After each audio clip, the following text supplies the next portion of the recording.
supplementary list, pronouncement of judgment, item 1 to 11.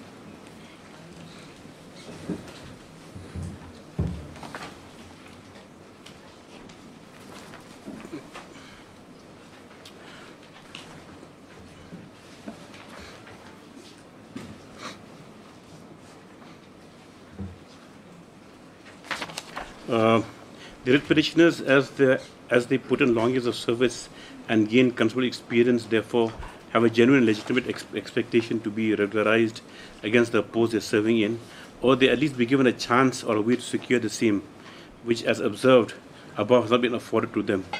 As such, taking the policy decision of state respondents, especially clause 4 quoted above, as a benchmark for consideration for regularization of ad hoc appointees, and the terms of appointments of writ petitioners also being contingent that they qualify in regular manner in a selection by the MPSC or DSC in the constitution of this court, the state respondent is liable to be directed to conduct a special interview examination to enable the writ petitioners to be considered for regularization thereafter. It is therefore ordered accordingly. This direction is being issued keeping in mind circumstances surrounding the case of writ petitioners, and this order shall not serve as a precedent. It is all provided the exercise is completed expeditiously as possible. Yes. As per your suggestion. Lordship, whether the time period has given the time time frame?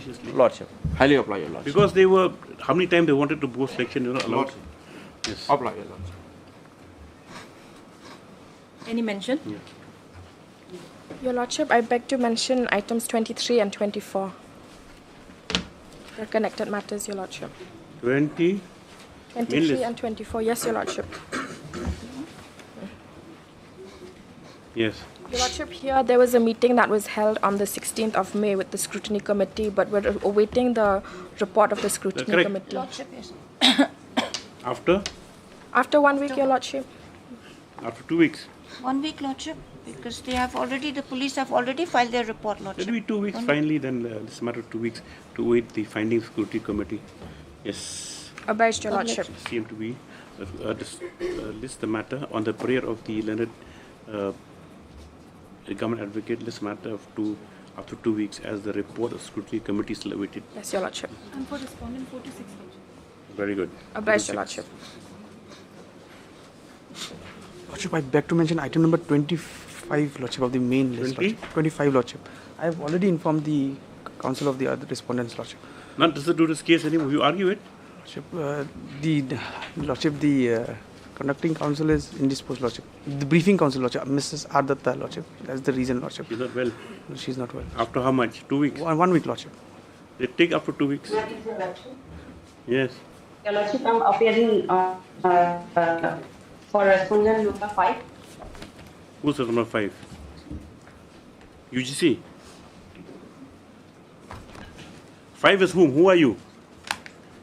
5 which what respondent? Your Lordship, I'm appearing on behalf of Dr. T. Agarwal for respondent number 5. Lordship, private respondent. After 2 weeks. Lordship, highly After 2 weeks, yes.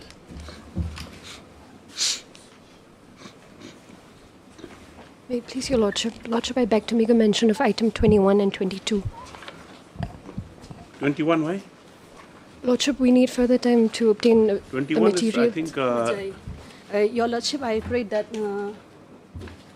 let the interim relief be continued, Your Lordship. There is an attempt to stop the respondent number 6, the HEMA, to collect the customary toll. you put in an application, the interim order is still there? Yeah, it's still, Or it's still there or it's lapsed? it's lapsed, Your Lordship. Then you have to make a fresh application. It's already, Already? it's okay. See if there's some developments, then you have to Yeah, bring it from just the recently court. we came to know only. And it seals on Saturday only. They So you seal should have it. prepared something to That's why we have Tuesday. prepared to just bring it today itself. Just No, you file an appropriate application. We'll list it after tomorrow. yes, list tomorrow. Lordship, I pray for next week. Why? Lordship, Senior Conducting Counsel. You've been conducting the matter all along, right? Lordship, I've been the briefing counsel. Yes, MS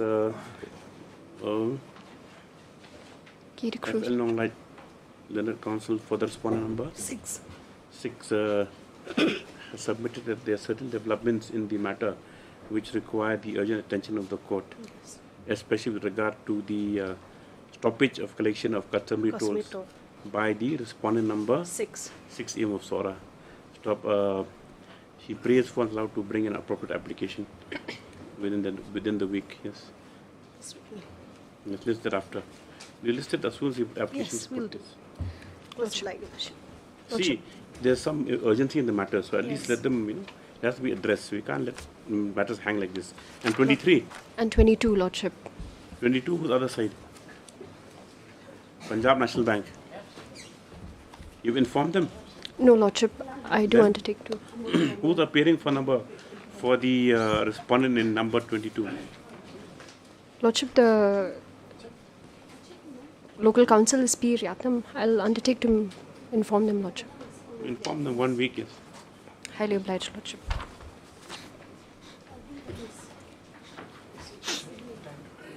Please, Your Lordship. Your Lordship, I beg to mention item 17 to 20, Your Lordship. The conducting council could not connect due to connectivity issues. Who? In Mr. Pathak, Your Lordship. Could not? Could not connect due to connectivity issues. There is Matter hasn't started also. How do you know you can't connect when the Your matter is Lordship, taken they up? have tried, Your Lordship. Due to cyclone issue, there is no internet. There are Your 3 similar matters. Lordship, in this matter, learned DSGI, he has to make some important submission. Lordship, this matter may be kindly taken up, Lordship. Yeah? This matter may be taken up, Lordship. So he'll be here. We'll see what submission he has to make. Then you can inform Mr. Pathak. Yes, Lordship. We won't pass any adverse orders, don't worry. Okay, Lordship. Okay. Yes. Obliged. 17 to 20. Yes, Your Lordship. 16 to 20 are connected matters, Lordship. 16 to 20, okay. 16 is also similar matter, Your Lordship. Okay. Yes. Thank you.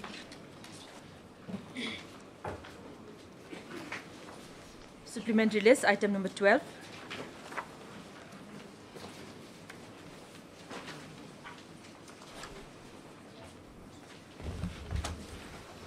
Well, please, Your Lordship.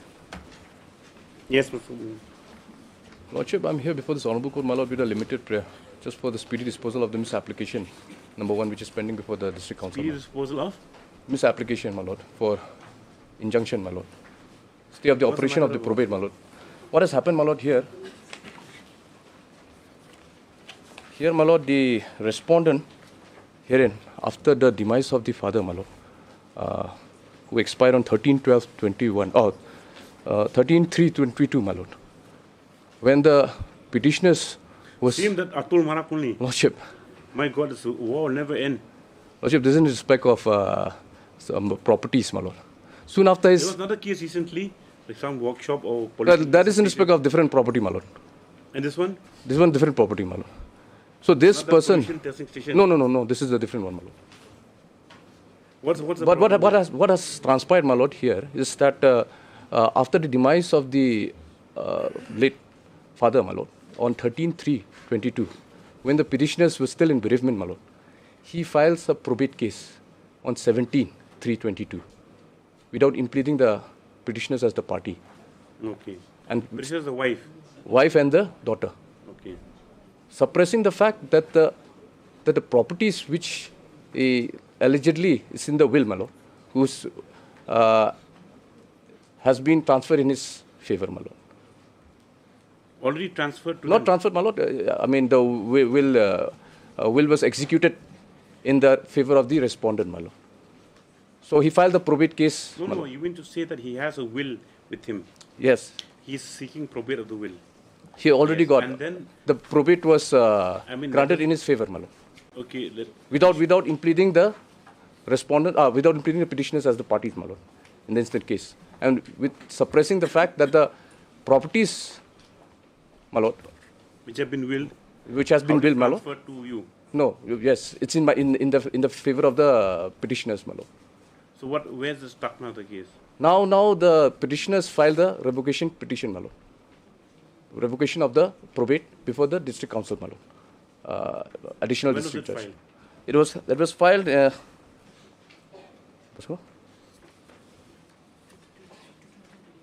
Huh? 23/2/2023, my Lord. 23?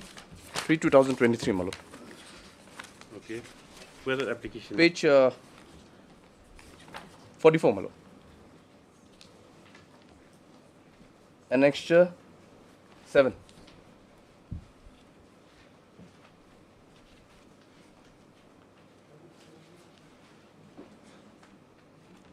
Okay. This matter is still pending, my lord. So the This is revocation. Okay. the What happened? What stage is it in? now it's for suggested issues, my lord. Now, soon after this, my lord, the petitioners also filed for misapplication for the stay of the probate order, my lord, impugn order. So that is in page 50, my lord. Okay. So, but this matter was not even taken up, my lord. When was it last taken? This was last taken on 14/3/24. But we recently got the order, my lord, after filing of this petition, if lordship wants to see. Where's the order? Board by the President of the Council, defendant files issue for time, fix 12/6 for issues. No, that is in What's respect. going on? No, that is in respect of the main case, my lord. Miss case was only recently taken up, my lord. So you want to take the miss case up first? Yes, my lord. Have you made an application that the miss case be taken up first? No, we've You submitted haven't an pursued application, that. but he has not even taken up, my lord. Till date, only recently, my lord. This is the order.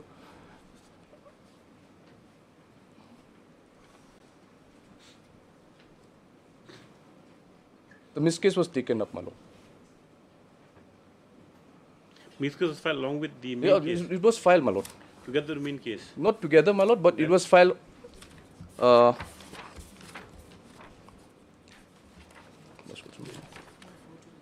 4 April of 2023, my lord.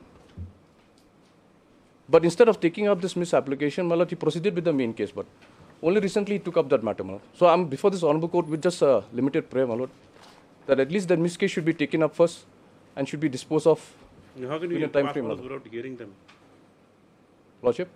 How can we pass orders without hearing them? Are they represented by any counsel here on the earlier matters? No, my lord. Not yet. No, my lord. In the other matter which you filed, he's the same respondent, correct? It's Pablo or something? Yes, No one's representing him. no one's representing. I'm just for a speedy disposal, my lord. No adverse order will be passed against them, my Mr. lord. A.G. Movement and counsel with the petitioner.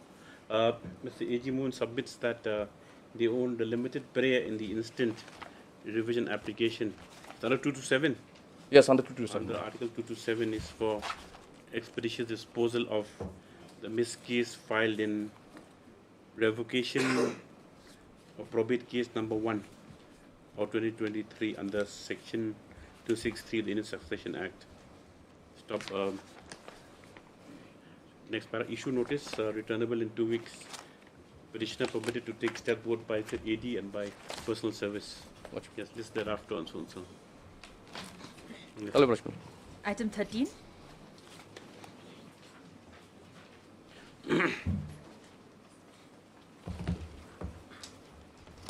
Yes. May I please, Your Lordship? Your Lordship, this matter pertains to denial of payment of family pension to the petitioner, Your Lordship. Family pension? Yes, Your Lordship. When did the employee retire? Deceased employee retire? Initially, he was posted in the... he retired in the year 1979, Your Lordship, from BSF. 79? 1979. He didn't pay pension till now? After he received his pension, and unfortunately, he died in the year 2015, and the family pension was stopped. So After 15 it was stopped. Yes, Your Lordship. Who are you? You are the wife. I'm the wife, Your Lordship. And then it was stopped. You didn't do anything about that? We approached the competent authority, but we are informed that no family pension can be authorized in this matter. What's the reason? Because they said that I did not qualify before retiring. You don't have qualifying years of service? Yes, Your Lordship. After retirement, I received my pension. Thereafter, it was stopped. And again, it was restored, Your Lordship. But after my deceased husband died, the family pension was stopped. You take notice, see what is the matter about. Heard Ms. G.C. Marbo, correct? Arkashiyang. Oh, sorry, Arkashiyang. Issue notice, MS Pradhan's present acceptance on behalf of all the respondents, Vice Dr. M. Mozikar, DSC, I know what was called for, just up to 3 weeks. For instructions I have given. 2015. Too long, yes. Item 14.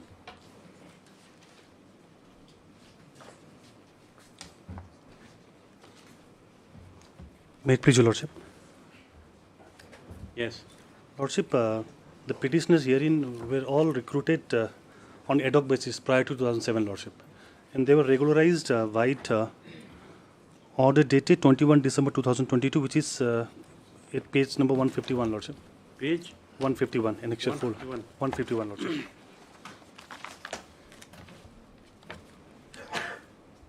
Lordship. Procedural cabinet decision. Lordship. Yes. The clause 4, Lordship, the decision of this applies prospectively, Lordship. Yes. So these and Lordship might kindly come to the page number 154, Lordship. Annexure 5. May I read, Lordship? Yes. In pursuance to cabinet approval dated You're 5th. serving which department? Health department, Lordship. Lab technician. Left. There are other from administrative branch also, Lordship. Lordship. Okay. So these employees, last line, Lordship, the services of the following ad hoc employees are hereby regularized with immediate effect, Lordship. In this regard, Lordship, some kind of clarity was sought by way of representation, Lordship, which is annexed at 157, Lordship. Yes. What about the services rendered prior to the date of notification, Lordship? Whether that will be counted for the purpose of pension, Lordship, or for the purpose of MSAP, because no promotion has been obtained by them, Lordship, for the purpose promotion, MSAP, SAP. So that's why this representation was given, Lordship, but the department has not replied to this representation, Lordship. That's why I am before you, Honorable Court, Lordship. Yes. I'll have to seek instructions, Your Lordship. Even then, because this is a policy decision, just as a one-time measure. So whether any rights vest which you also that Vested right they have before prior to the regularization. And council petitioner issue notice, MST England AAG with so and so is present and accept notice on behalf of all the respondents 1 to 5, Your Lordship. All the respondents. All the respondents. No foreigners called for. This after 3 weeks is. I love Lordship. Affidavit. Item 15.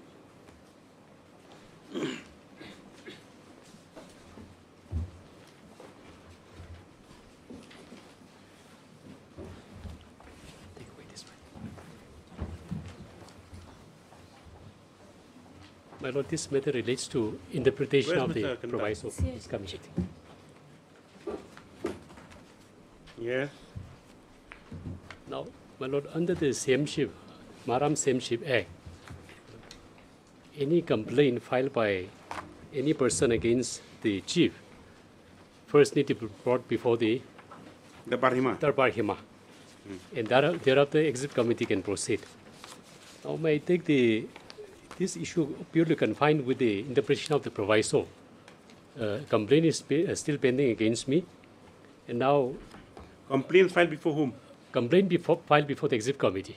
Okay, what happened? And now my case is that before exit committee proceed the matter, under first proviso, they need to place the complaint before the Darbar. So what's happened to the complaint now? Now, complaint is still pending for exit committee. You filed a show cause? Yes, I filed show cause. I took that plea, and they proceeded on merits. Therefore, I came before this court, and Lordship directed the district council. Any orders passed against you? My Lord, it's still pending. It is still pending. It's still pending at what stage, Mr. Still pending. Consequence to the order passed by this Honourable Court on 11th Jan. In this matter? In this matter, there was a prayer from the side of the writ petitioner that the issue of maintainability be taken up first by the Executive Committee. Thereafter, this Honourable Court passed a final order where it directed that we hear the issue of maintainability before taking up the main complaint. And thereafter, we have conducted a thorough hearing of the matter, and we have passed this order dated 27 March 2024 at page 113, annexure 20. Yes. So we have interpreted the first proviso as well as the second proviso. Yes. Let my colleague read the order. My Lord, before I take Lordship attention to the impugned order, I want to invite Lordship attention to the proviso itself. I have annexed page number 19. 19. 19 of the writ petition. The Act and the rules I have annexed. Yes. My Lord, section 5. May I read, my Lord? Yes. Term of office of the CM. The CM of Maharam shall be appointed for its life from the date of his appointment.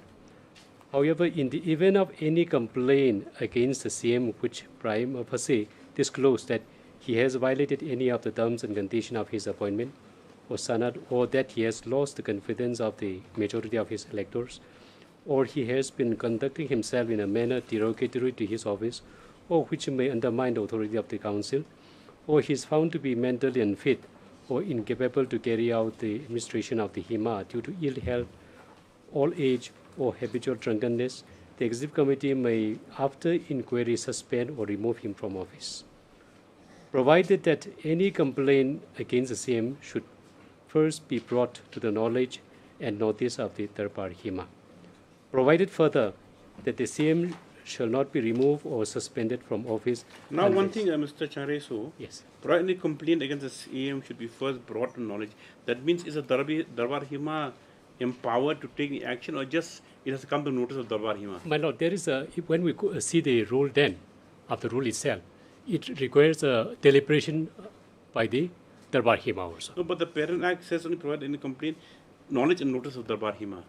That only that is a complaint pending against your CM. Does that mean that, or that the Darbar HIMA is also... They have the power to, they have no power to decide, take action against me, but they have the power to have a knowledge and deliberation.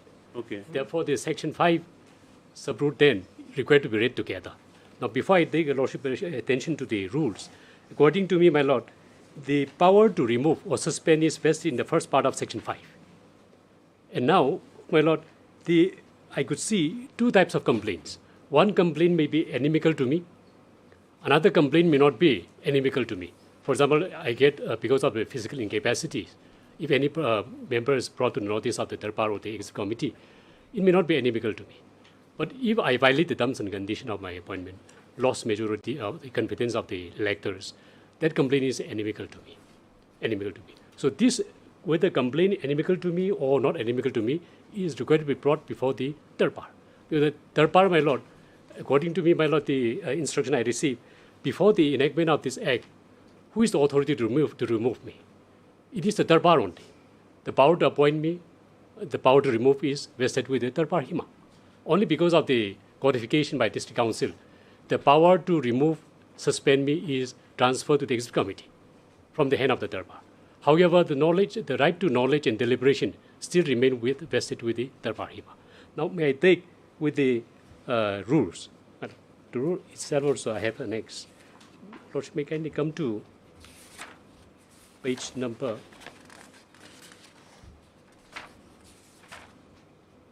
30 of the writ petition itself. Relevant rule, rule number 10.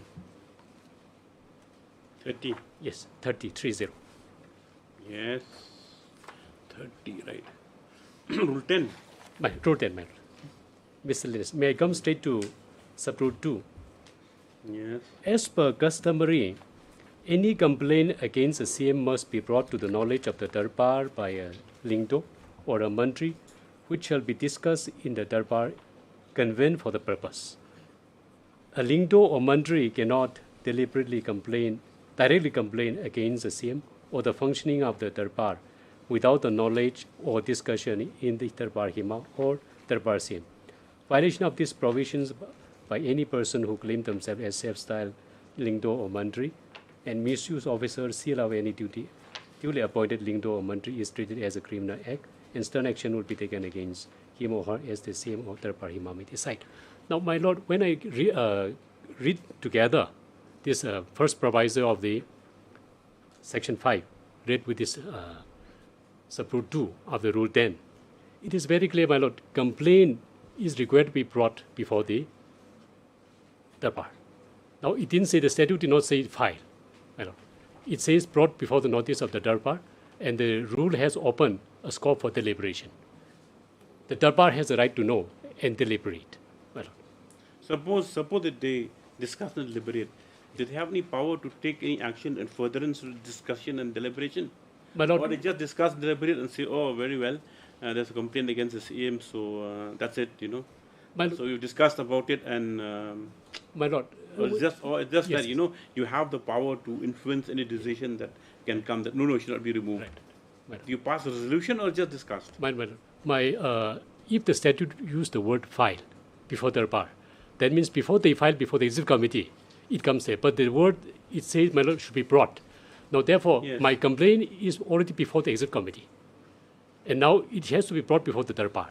So third-part discussion, deliberation would have a definitely impact upon the quality of the council have to take that into consideration Maybe. before they proceed with the inquiry. But according to me, it has a bearing. It has a bearing because the third part has the knowledge and deliberate, though they don't have the power to remove you or suspend. Okay, fine. Suppose now you're the CM, right? You're the CM, and so naturally you'll have, the control over your executive darbar, and naturally by extension the darbar hima also. Right. Because there's a representative of clans and all. Right. So now suppose you can influence a certain, that they decide a certain way. Now, will that be in the way of a fair and impartial inquiry against you by the Executive Council? My Lord, therefore the statute itself, customary structure provides that in the absence of the elected chief, deputy chief is there. Deputy chief is there. No, we're not there. Now, what I'm asking is this. What this court wants to know, now whether this knowledge, how do you interpret this, the knowledge and information of the Barhima, whether any decision or resolution, are they empowered to pass the resolution to say that no, this complaint is bad? As per custom, I'm asking. As per the custom. Do they have the power to say no? This complaint has no basis. My Lord, therefore they would have the power to deliberate on this. And in the event if the complaint, are they empowered to pass a resolution which shall be taken into consideration? Is it mandatory for the council to, once it comes to knowledge and then they seek the inputs from the Dabar Himas? Yes. Well, according to your submission is that. My submission, they have the power to pass a resolution. It may be against me, in my favor, but that resolution is binding to Executive Committee. Executive Committee. And yes. Executive Committee. Well, now, therefore, the rule provides as per the custom. The custom is very vital, my Lord. The custom is very vital. Now, whenever a complaint is lodged against the chief, my Lord, the fairness maintained, our custom is very pure, that the chief himself cannot preside over the meeting. Therefore, the structure provides for the acting chief also, the deputy chief also there. To preside over the Darbar. Preside over the meeting. And all the Darbar members are gathered together and decide the complaint. It may be against me, it may not be against me. My Lord, that scope is remain open under the Act. And now similar provisions, my Lord, I will show another two enactments, same, my Lord, parametric enactment, and another 9 enactments where the complaint is required to be brought before the District Council in the session, my Lord. With Lordship permission, I have furnished the list of the books also, Volume 1 and Volume 2, District Council's Acts and Rules. Our own High Court also decided this similar issue, but before I invite my Lord's attention to this, this proviso is very important, my Lord. Therefore, I've taken this plea. Which one? My Lord, for the first, my Lord, may I come to page number 317. Part 1. Part 2. It will be part 2, my Lord. 317. Yes. With regard to Milliam Sameship. Yes. Now, may I come to relevant section. My Lord, may I come to page 321. That is section 7. Yes. My Lord, in the middle, my Lord, the first proviso, provided that any complaint against the CM should be brought to the knowledge and notice of the Darbar. Provided further, the CM shall not be removed or suspended from the office unless he is given a forgiving heart. It's the same provision is there. And another similar provision may I point out. My Lord, may come to page number 335.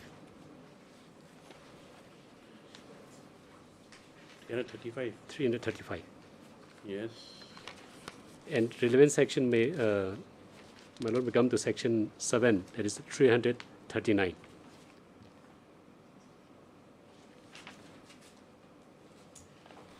Yes. Now, in the middle, provided further that any complaint against the CM should be brought before the Darbar Hima for necessary decision. Is more clear, and the CM shall not be. Yes. It's explicit. Yes, explicit. It's explicit. But not in your case. Not in my case. It is silent in my case and the William case. but it is more explicit in this. This is which rule? My lord, this rule is That's fine. powerless sameship. Powerless sameship, 2008. So you're seeking that this proviso also be read into the act of Maharam sameship. My lord. To give the same consideration. My lord. Okay. And another my lord provision may come to page number 120. May come to 119 of the second volume.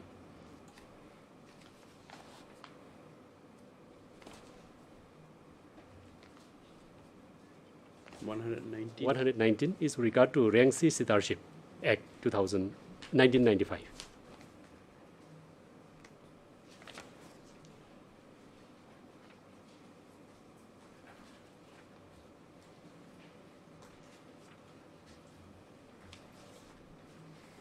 Yes. My lord, may come to the relevant section now of this act. My lord, may come to page number 122 on the top, my lord. 122. Provided that every such case shall be placed before the council in its next session. Is a complaint, my lord, with regard to complaint. And the Sardar shall not be removed from the office or punished with suspension unless he is given an opportunity of being heard. And now here it requires to place before the council. Now another similar non-lang sidarship, my lord, act may come. And non-lang only parameter. There are another nine enactments are there. Therefore, my humble submission, district council lawmakers, after due application of mind, applying its collective wisdom, deploy this provision, not only in single act, in number of acts. That they leave through wisdom the Barhima to decide whether a complaint is fit enough. Yes. Because the Darbar Hima has the right authority. My lord, come to the impugn order. What does it say? My lord, my lord, we come to impugn order. 113 now, my lord. Yes. The way to interpret, my lord, I have a. Yes, let's see the. Yes. Page 113, Annexure 20. Yes. May I read, my lord? The Executive Committee, KGTC, by notification that is and such, was pleased to authorize us to here dispose the matter connected with the complaints against Simeon and such. The same and other concerned parties were served with notice that is and such, issued by the Joint Secretary of this office for hearing the matter on such. For now, on the point raised by the same before the Honorable High Court of Meghalaya in the previous number such, order date and such. Now, the primary grievance raised in the writ petition is with regard to the authority of the Executive Committee of the District Council to deal with the complaint against the petitioner without same being first brought to the knowledge of the Darbar Hima. The petitioner contends that some complaint have been filed against him without placing the same before the Darbar Hima of Sameship. It is the contention of the petitioner that as per the requirement of Section 5 of the KJTC and such 2006, any complaint against the CM should first be brought before the knowledge of the Darbar. The learned senior counsel submits that the petitioner has raised the same plea before the Executive Committee, KGTC, in his response dated 2023, filed before the respondent number 6. In view of the submissions, it is provided that in the event the respondent District Council proceeds to decide the complaint filed against the petitioner before the returnable date of this matter, it shall be first decided the objection raised by the petitioner in view of Section 5 of the Act. The petition was disposed of on such, containing the direction that the Executive Committee hear and dispose the matter complaint expeditiously preferred within 1 month. The same of Maharam such submitted written submission argument relating to the plea made before the Honorable High Court. We have perused the show cause filed by such 21 and 23 to the complaint made against him. The stand of the same in his show cause is consistent with the stand taken by him before the Honorable High Court insofar as is concerned. According to CM, the Executive Committee is barred from entertaining any complaint against the same in terms of first proviso to Section 5 of the KGTC 2006, including the bar contained in Rule 10.2 of the Maharam Administration Rules 2010. If this argument is accepted, the Executive Committee will be rendered to just an authority tasked only to issue sana to the same, contrary to the accepted norms, the power to appoint to include the power to suspend or dismiss. At this juncture, before we deal with the various complaints, we are obliged to first examine and limit our decision to whether, in terms of first proviso to Section 5 of the Act of such, the Executive Committee is barred from entertaining a complaint against the same without complaint being brought first to the knowledge of the third party.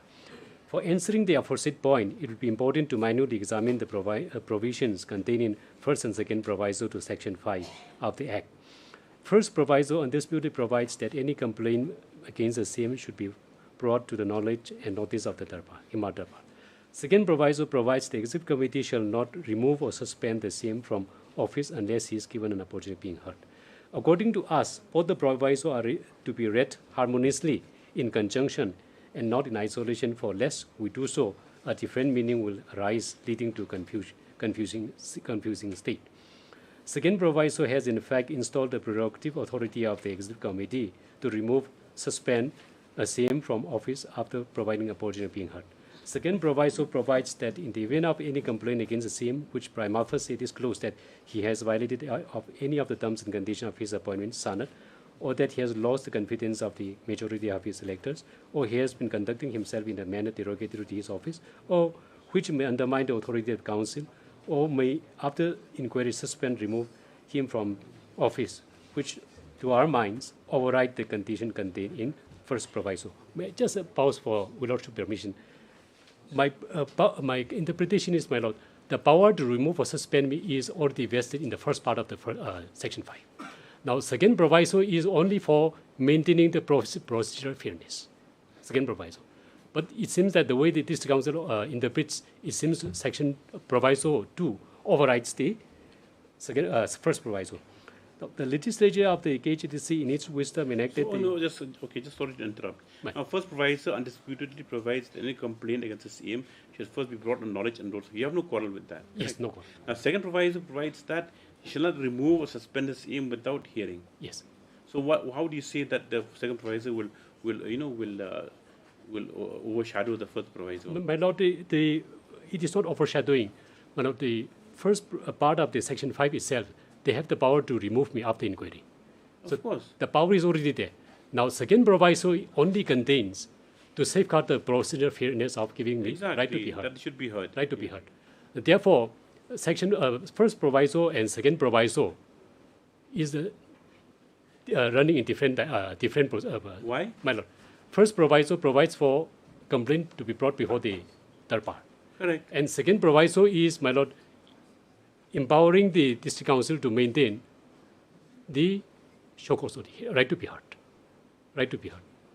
So second proviso is for providing right to be heard. And first proviso is a complaint should be brought before the executive. Okay, yes, okay. Continue. My Lord. Now, a plain understanding of first proviso to Section 5 of the Act is that a complaint against the same be brought for the knowledge and notice of the Darbar Hima. Darbar Hima is necessary to be made aware of any complaint against the same. The first proviso does not stipulate deliberation or action by the Darbar Hima insofar as the complaint against the same is concerned. So in here, District Council did not look to the prudent of the rules. Now, plain reading of first proviso to Section 5 of the Act goes to show that Darbar Hima has no authority to examine, initiate inquiry, or take any action in the nature mandated by second proviso, or even to reject the same. Admitting I have no dispute, I cannot take over the power of the Executive Committee. But that doesn't mean that, my Lord, I have no power to deliberate. I have the power to deliberate and discuss, being the third part of the Hima. Admittedly, first proviso is not superfluous, but the mechanism for Darbar Hima to know existence of any complaint against the same. For the record, first proviso to Section 5 is directory and not to be read otherwise. According to the same, the Executive Committee cannot entertain directly any complaint against him without the complainant first approaching the Hima Darbar is by all means a case of overstretching the first proviso, to not speak about misreading or misinterpretation, etc. Darbar Hima is aptly defined in Sanjan Sansad of the Act, which means Darbar Balloon or General Darbar of the Hima Maram to be convened whenever necessary on the advice of the Executive Darbar by the Chief or by the same or any person acting as such, provided it shall be convened by the same as the Chairman at least once a year. Exit third party is defined under Census 2016-6, meaning the third part of the CM, Deputy CM with some electors appointed by the third party HIMA and approved by the Executive Committee to run the day-to-day administration of the HIMA. Such a meeting shall be presided over the same in its absence by the Deputy CM or by any member elected by the members present in the meeting. CM is the chairman who presides the third party HIMA to be convened by him is of no dispute. We would like to address another point. The CM was appointed in the year 1991, prior to coming out into force of 2006. The appointment being Sanat dated San such, 1991 was issued in favor of CM in terms with the provisions of the appointment of the succession chief and in 1959. The terms and conditions of appointment of the CM by Sanat San such granted under Sanat ipso facto overshadow the Act of 2006. My Lord, I will come to that. This is absolutely wrong. To our mind, the Executive Committee has the plenary authority to take any action, against the CM in terms of condition contained in such. My Lord, is wrong. We would like to consider as to what is the status or relation of a CM vis-a-vis the Executive Committee, which came to be settled by the Honorable Apex Court, a Supreme Court of India, to mean an officer appointed to carry on the administration of the District Council. This one I don't have any dispute, my Lord. Be that, even if we are to accept that the Act of 2006 is to be applied to the present case, by no means first provided so to Section 5 of the Act can be read as to snip the prerogative authority of the Executive Committee to act or entertain any complaint against the same in terms of the condition contained in this appointment of such, or even in terms of second proviso to such. My Lord, may I just stop here for some time?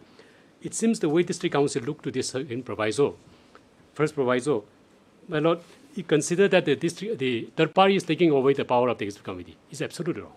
We are not claiming, third party, I'm not interpreting that power of the Executive Committee can be shifted to the third party. It is still vested with the Executive Committee, the power to remove. Now, further Rule 10.2 of the Maharam Simship clearly shows that only the Lingdo or Mantri can complain against the CM before the third party. In the instant case, the complainants are neither Lingdo nor Mantri, but are subjects of the HIMA. Therefore, they have filed their complaint before the Executive Committee. For that matter, Rule 10 census of 2009 of the Maharam are not relevant to so far complaints against the CM by persons other than those mentioned is concerned. My Lord, the Rule 10.2, it did not, my Lord, debar any member of the HIMA Maharam to lodge any complaint. It says that if a Lingdo or Mantri file, they cannot file directly. Now, you see, okay, just another point. Who convenes the Darbar HIMA? Normally, it is a chief. So now if a complaint is made against the chief, yes, will he convene a Darbar HIMA to hear the complaint against him? My Lord, the Deputy Chief should summon the Darbar HIMA. Is that provided in the rules? My Lord, in the absence of the Darbar, in the absence of the chief. See, if we are all looking, we're looking at manner of procedure, yes, and process which should be transparent and fair, correct? Yes. And so the rules provide that, yes, okay, any complaint be brought by Lingdo or by the Mantri before the Darbar HIMA. Now, in this case, what has happened was it never brought before Darbar HIMA? It was never brought before. Never brought. Never brought. Was the complaints by? Complaint by the residents of the Maharam. Therefore, so your ground is that since this matter was never informed to the knowledge of Darbar HIMA, the complaint is premature. My Lord, therefore, my contention would be the complainant need to. What is your contention? Your basic contention is that this complaint, which has been taken by the council, is incompetent in view of the fact that it's not been brought for the knowledge of or information of the Darbar HIMA. Yes, my Lord, because the Executive Committee is proceeding on merits of the complaint. Can these residents by themselves, write to the Darbar HIMA and give a copy of the complaint? My Lord, in fact, the complainant ought to place before the Darbar HIMA, even if they fail. It is the duty of the Executive Committee to ensure that. See, if they have no role to play in the decision-making process, only for information knowledge, then District Council can go ahead. See, that is just a rational way of looking at it. Now, if the Darbar HIMA is not, vested with the power to make a decision or any recommendation or any, comment, it's just that bring it to the knowledge of the Darbar HIMA, then it does not bind the District Council anyway. It cannot be taken also to bind the District Council. Only that your safeguard is there that before any action is taken, you have to be heard. Yes. Well, Yes. So though the third part decision is not binding to the executive committee, but my lord. So I mean, to the mind of the court, that proviso is not very happily drafted, because in the other enactments, it's very clear. My lord, therefore, my lord, my humble suggestion would be, when we read this, the Hima Maram Act with others, it is a very clear. You are going to stretch the arguments that we should be read similarly with the other acts. My lord, because they are similarly situated, chief and the sirdars. Similarly situated. No, but there says no complaint shall be entertained without it first. You ought to just if a complaint to the knowledge and information. But other provisions also do the same thing, my lord, that it should be brought before the third party Hima. Those two enactments, Milimsip and Pawal. And other enactment. What's happened to the inquiry now? Inquiry is because of this. Immediately they dispose of my complaint, maintainability, therefore I approach before this court. And in view of this pendency, in view of the pendency of this writ petition, this council is yet to proceed on merits of the complaint. It has authority to convene the same. When a complaint is served with the same and asked to show cause, it becomes his duty to bring to the knowledge and notice of the third part. However, not to place a complaint or complaint against him before the third part for decision, with the right to say only for the knowledge and not otherwise. So this is also wrong, my lord. The statute do not provide that I have, the moment I receive the complaint, I should go to the third part in summon. It is not provided there also. But they interpret in that way. You chair the third bar is under your chairmanship. But so the complaints made to the council. Anyway, continue. Yes. Well, no. Further, the CM being the presiding authority to convene a darbar, it is his duty to mandate by statute to convene such darbar with which admittedly he has not done. So, to place the complaint before it, darbar, thus ensuring failure of his. The matter.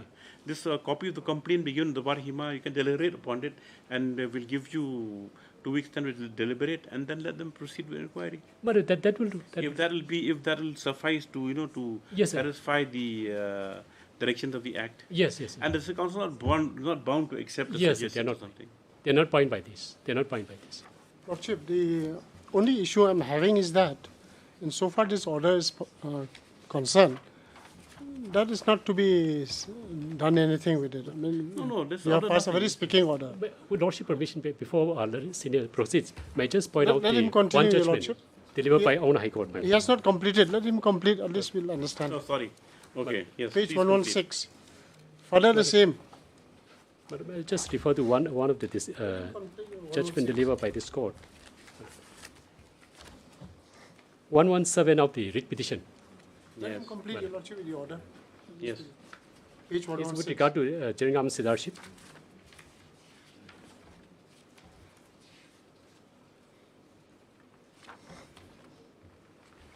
But the same provision, similar provision was brought to the notice for decision. Can I request Honourable Court, let him complete that 116 part so that we can... Complete, yes.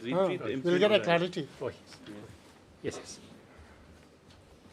No, by no means, first proviso to Section 5 of the Act of 2006 puts an embargo on the Executive Committee for exercising its prerogative authority in the event of any complaint against the same. We further reiterate that first proviso to Section 5 of the Act, inclusive of Rule 2, framed thereunder, are in nature directory and not otherwise. We are constrained to hold as discussed above and find accordingly. Regarding the various complaints made against the CM, including the show cause or written submission filed by the CM, we will decide accordingly, provide copy of the same. So this is the interpret, my lord. Now, the first part, my lord, the interpret that the first proviso is a directory in nature. It is not mandatory to comply with. And the second proviso overrides the first one. And District Council also went further and stated that, claimed that they have the power to take action against me under 1959 rules. Now, the Act itself has repealed those provisions. That Section 11 of the very Act, kindly turn to page number 21 of the writ petition is there. Of the Act, it says, my lord, Section 11, annulment. The provisions contained in the Council's Autonomous District Appointment and Succession of Chiefs and Headmen Act 1959, as amended, shall on, and from the date of commencement of this Act, no longer be operative as far as the Hima Maram is concerned. So they cannot take action against me. So the interpretation of that one was error is there. Error is there. Now, yes, the judgment of the similar High Court, I'll just come to that one and place some decision. Page number 117 is with regard to Jiringam Sedarship.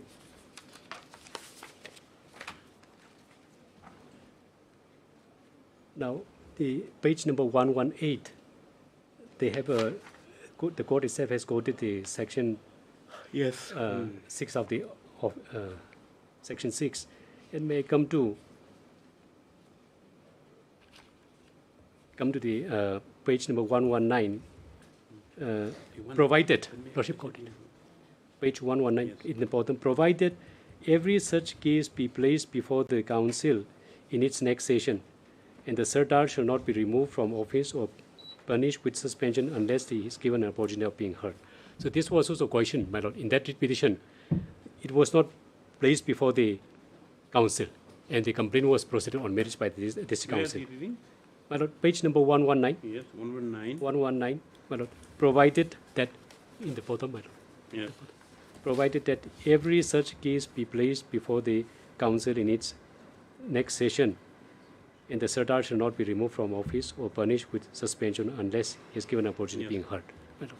So, with regard to this, district council also take the plea that it is not mandatory to place before the council.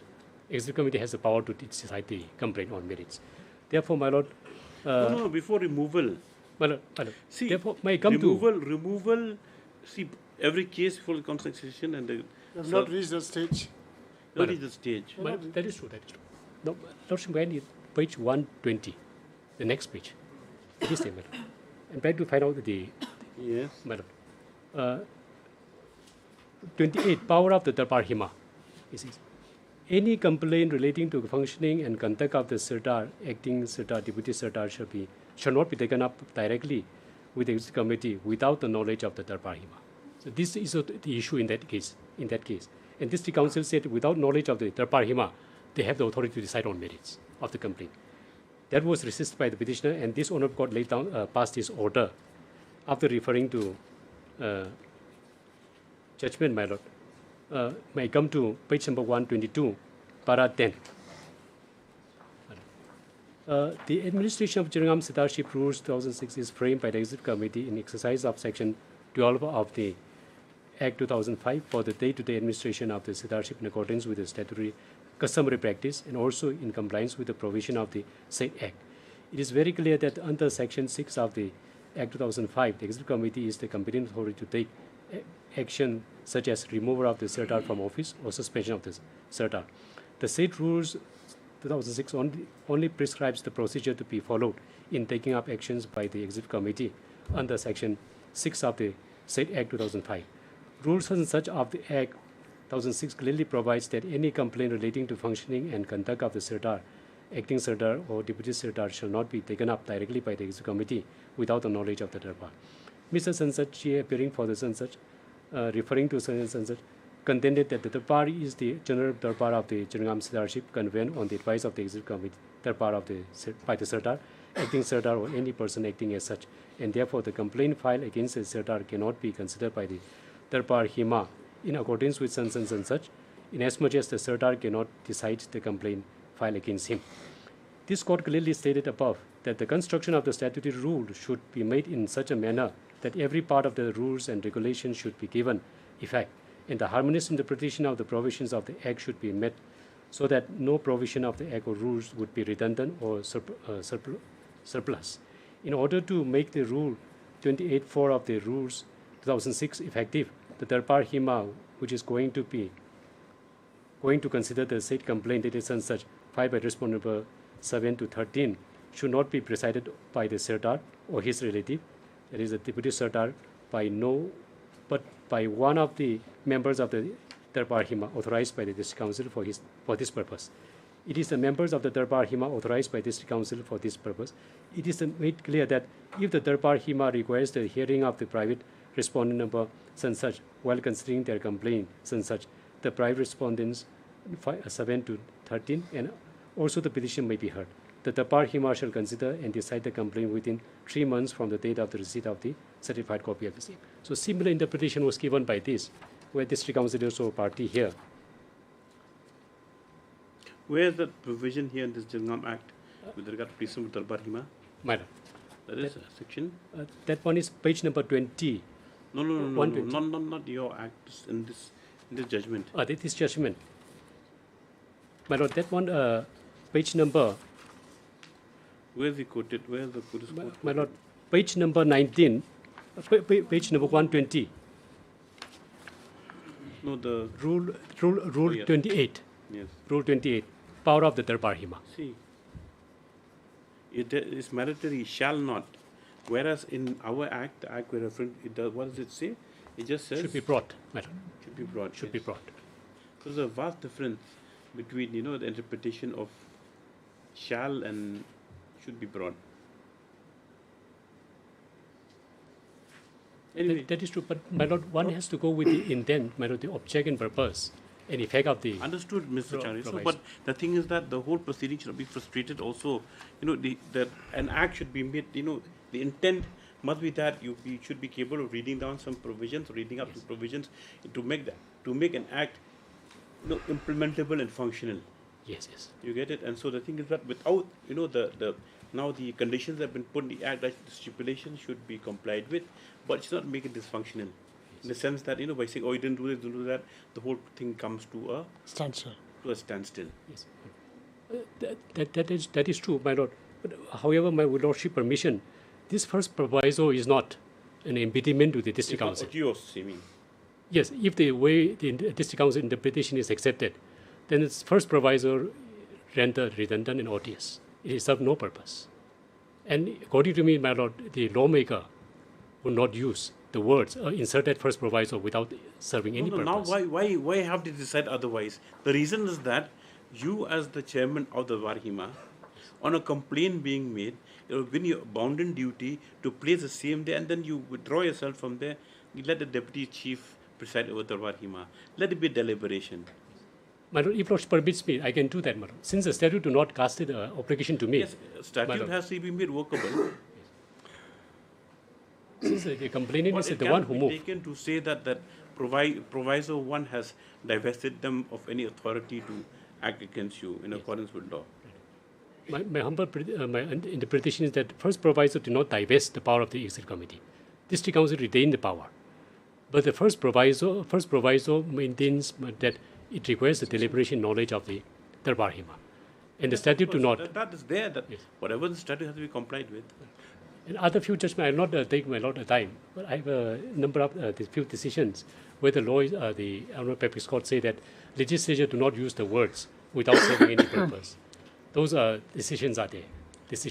Therefore, when we did this Maharam Act, with other similar acts, the intention and purpose of the lawmaker is very clear, that the Darbar Hima is entitled to know and deliberate. But only what is lacking in this act, I'm just digressing, is that you see they haven't been given any power. Apart from just bringing notice, like doesn't mean to say Darbar Hima is instrumental, in the complaint be accepted or not. Right. That is true. Other enactment also, district council in session has the power to deliberate. Yes. Yes, Lordship, in this case, my humble submission is that the writ petition is not maintainable for the reasons that already discussed just now, Your Lordship. And so far, not maintainable? I'm saying, Your Lordship, that the order that we have passed is very exhausted after hearing them. He has not shown anywhere that there is an error in the order passed by us, Your Lordship. We have not committed error. That's according to pardon, Your Lordship. There's nothing that we have committed wrong. We have got no jurisdiction. We have got all this, etc. Nothing. It's silent. Now the issue here, Your Lordship, we did not say that it should not be brought before the Darbar Hima. It is a duty of the same that he is a chief, he is the head of the Darbar. He convenes the Darbar Hima. And we have already explained in the order, Your Lordship, that it is his duty. Right now also it doesn't stop him from placing it before the Darbar Hima. It doesn't stop. Just for the knowledge of the Darbar Hima. It doesn't stop him, Your Lordship. Now, in so far this writ petition is concerned, Your Lordship, my prayer is that it should be rejected. Otherwise it will send a wrong signal altogether, Your Lordship. No order is called for, Your Lordship. So far, sending it to the Darbar Hima, that we can give a direction before the hearing also. We'll do that, Your Lordship. We know that. we can still do that. We have not taken up the hearing and they are already coming to the decision that we'll remove. We have not decided to What is remove. the complaint? It's addressed straight to the district council. It's addressed straight. That is What addressed. date is it? Complaint is page number 36, madam. 36. Madam. Dated 8 June 2016. We have not rushed to decide the complaint.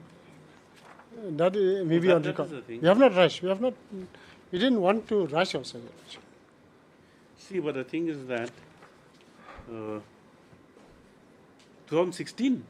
Yes, right from 2016, it's been kept hanging. What allegations? Money matters, land matters, How so many it is not things. properly placed. These are few allegations are there. So many things. Allegations are there. Audit report. This is a death complaint then. We are supposed to just So then dispose it. District Council revived the issue. I don't For know a why long they are time jumping, never- filing red petition after red petition, Your Lordship. Non-payment of rental receipts. Now 916, now in 24. There's two other complaints also, 2021. We have just combined them and we wanted to hear and dispose it. But it's being delayed from time to time by the red petitioner.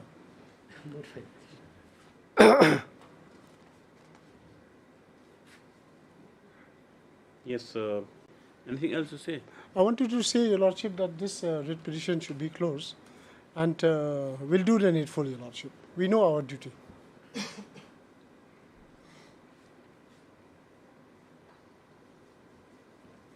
As it is, there's nothing erroneous or anything in the order, Your Lordship. Pass by. You don't want any further hearing, Mr. Changreso? Further hearing, madam, regarding my petition? Or Where are the grounds challenging the impugn order? That Madam. is the thing. Where Madam. in your paragraph? Where? in my writ petition, madam.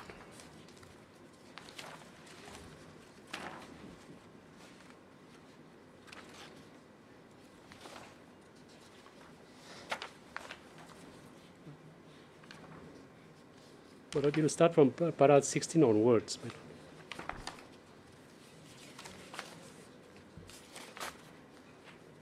No. And para 19, para 19 and 20. Para 19 it says that the power vested with the Executive Committee under Section 5 with the power to remove, suspend its CM from office after giving an opportunity being heard is subject to first proviso of Section 5. Second proviso to Section 5 is to secure opportunity being heard before the Executive Committee exercises its power of removal or suspension See, from office. it's not a case where, suppose you had come with a case where you've been suspended. Then it calls for immediate action. Wanted to say that also, Your Lordship. Now it's all in the process. Well, it is the process. We have It's not therefore the arrived statute anywhere. says that before I place under suspension by the EC, No, you have been placed on suspension. I'm not yet You're placed under functioning. suspension. Therefore, my lord, the Act do not say that after suspension, complaint should go to the third party. It's This not was saying. suspension pending inquiry. It's not like that as a 59 Act. Mm-hmm. You take down and where's para 16? Para 19, my lord, to be more specific. Para 19 and 20. 18 also there. with Nowhere regard to is written that early the act. judgment passed by us is bad, erroneous, without jurisdiction, nothing like that. Yes, take Jurisdiction down, without question. Take down the writ petitioner, who is the aim of Maharam, same ship.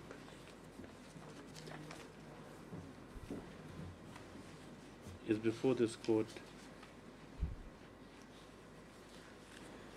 assailing an order dated 27/3/2024 passed by the respondent number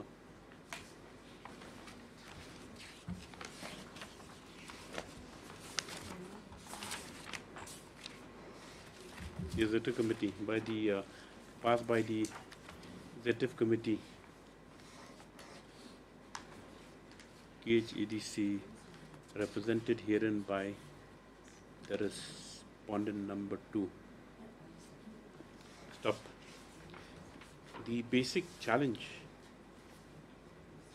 is with regard to the manner of interpretation of the provisions of the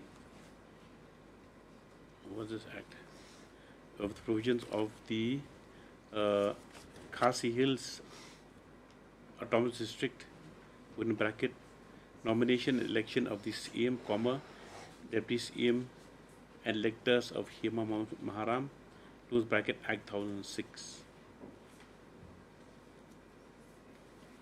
Especially with regard to section 5 thereof. 5, correct? Yes. First and second proviso of section 5. First proviso section 5.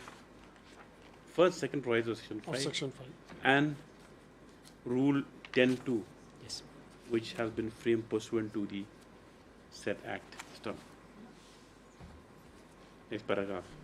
Mr. H.L. Charesu, Leonard Senior Counsel with MS Biswakarma has submitted that the complaints, that a series of complaints that have been filed against the writ petitioner as the chief or CM, as per the requirement of the act, have not been placed before the Darbar Hima. Stop. Further submits that this requirement, being mandatory in law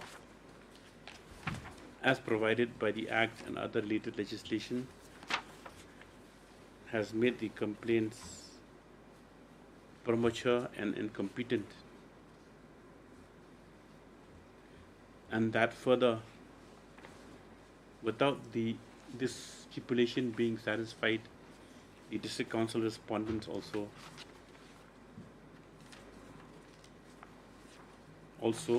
are not competent to take up the matter at this stage. Stop. Next paragraph. It is further submitted that, where's the early order from this court? Early order, my lord. Page number, my lord. Page number 117 of the writ petition. Early order of this court? Yes. No. Passed by the court in your case. In my case. 11/1/2024 and that is a page number 98. 98. It is further submitted that the writ petitioner 98. My lord. Ordered it first March 2024. The petitioner, by way of WPC number 3/2024, had raised the same issue, that the complaints had been taken up without the same being first brought to knowledge of Dwara Hima. Stop. The Senior Counsel has then referred to an order dated 11/1/2024 passed by this court, wherein it was directed that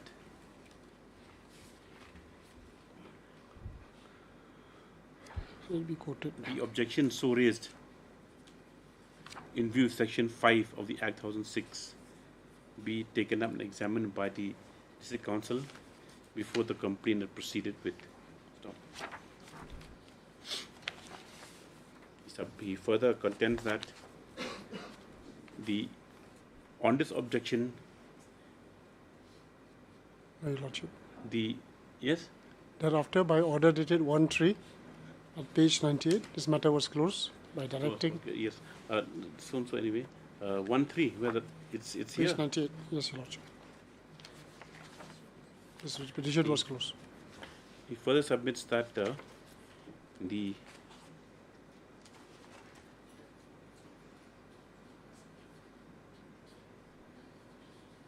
submits that this court then by order dated 1/3/2024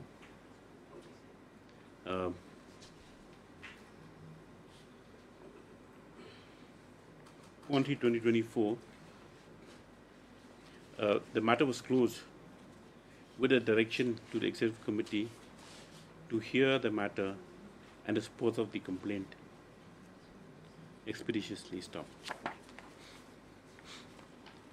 It is then contended that the order which has been passed by the Executive Committee, dated, which is impugned herein, 11 March 2024. dated 27 March 2024, has not addressed the issue as raised. And in fact, what is the submission? Has, where's that paragraph? And in fact,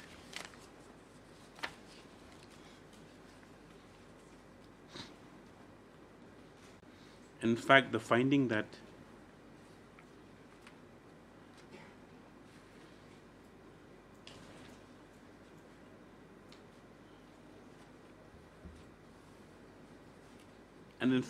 the power and it's not the finding.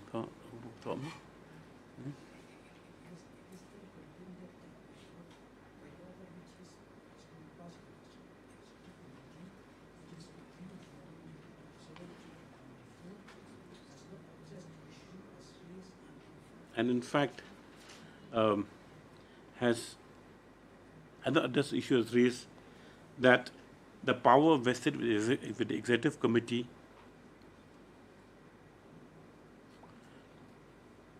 under Section 5, that is to remove or suspend this aim from office after an opposition being heard,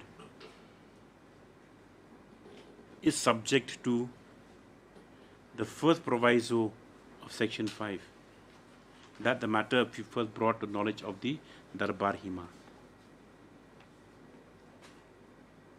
Stop. He lastly submits that the first proviso to Section 5 being mandatory and not directory, the entertainment of the complaint by District Council is misplaced and liable to be interfered with by this court. Stop. That's it, Mr. Chariso. That's your submission.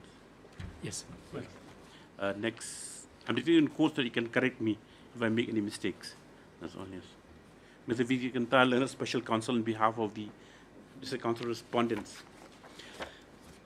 has submitted that as per the directions of this court, the matter was taken up and the issue has been minutely examined and the findings have been arrived at by the impugn order.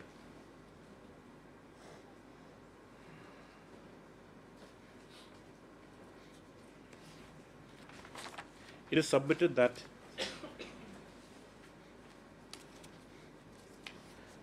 as per the impugn order, the plain understanding of the first proviso is that a complaint against this aim should be brought to the knowledge and notice of Darbar Hima, but the said proviso does not stipulate the deliberation or actions, any deliberations or actions by the Darbar Hima insofar as the complaint against this aim is concerned. Stop.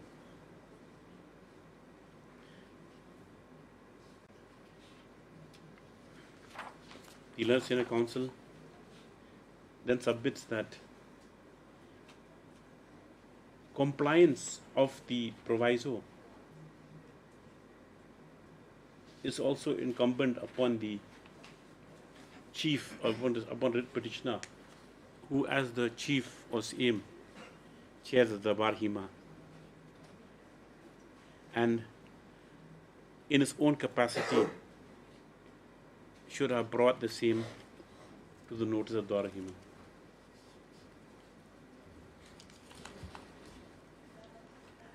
Stop. It is contended that the Executive Committee possesses the plenary power to take action against, to initiate action or to take action against the Chief of the aim, as he is an officer, he is considered an officer of the District Council,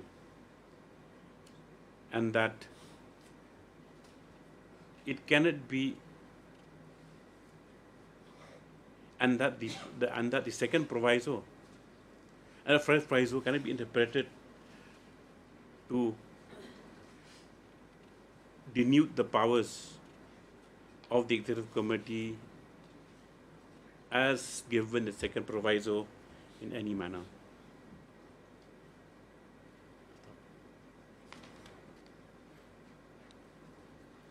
Next paragraph. He lastly submits that this is not a case where any adverse orders have been passed against the writ petitioner without the knowledge of Darbar Hima, but that the entire process is at a very nascent stage, and as such does not warrant any intervention from this court. Yeah. Next paragraph. Having heard the counsel for the parties,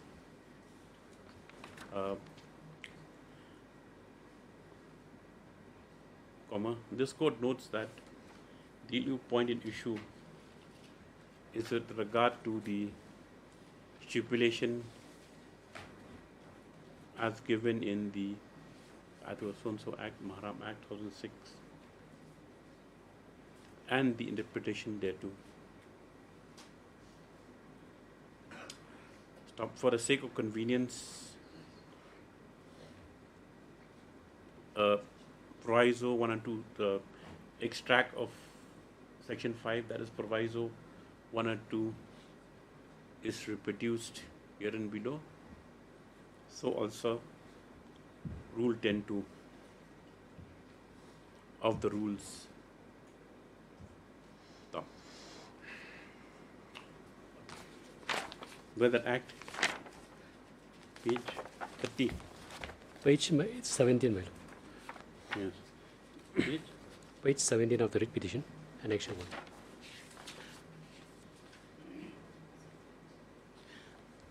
A perusal of the above quoted section, proviso. Go to full section 5. Go to section 5 to proviso. Perusal of the above quoted section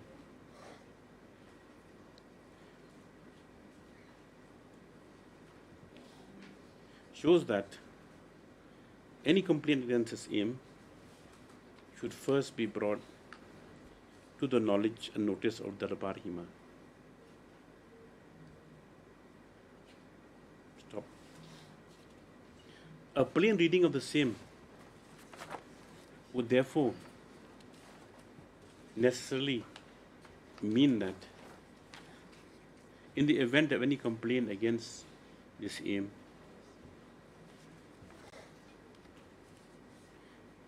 the same to be brought to the Darbar Hima,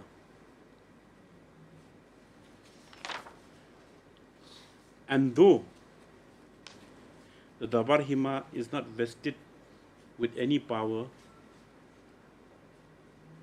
to either issue directions or any recommendations,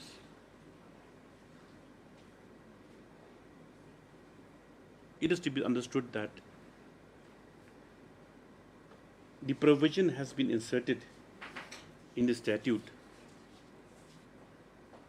with the intent that a complaint against the chief, who is the most important functionary in the Ilaka, is to be deliberated upon. Stop.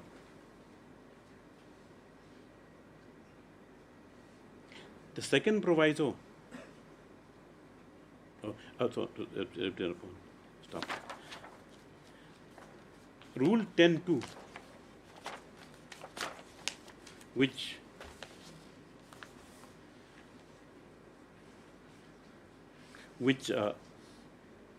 is on the same vein, VIN,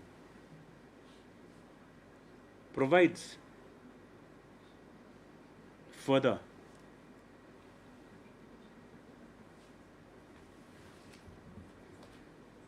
that Lingdo or Mintri cannot directly complain against his aim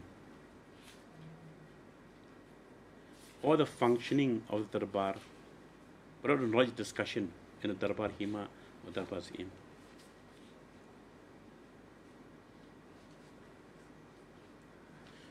Though this rule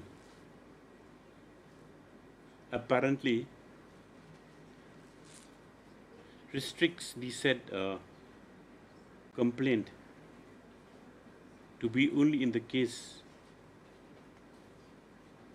of the same being made by Lingdo Ammentary, read together with Section 5, it can be safely assumed that it would mean any complaint made against this aim should be brought for Darbar Hima. Stop. Next paragraph. The second proviso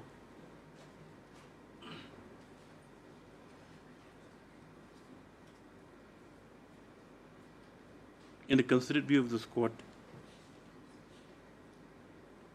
is but a procedural safeguard to ensure the adoption of the principles of natural justice,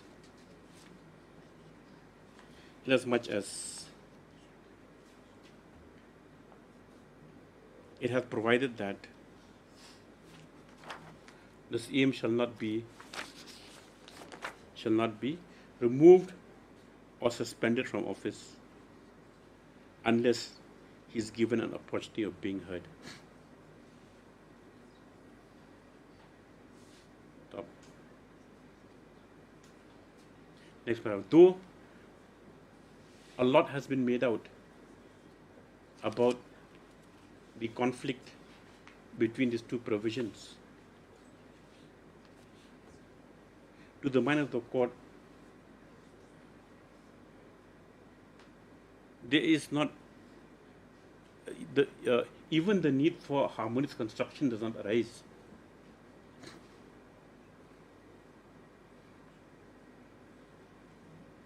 In view of the fact that they are on two separate footings.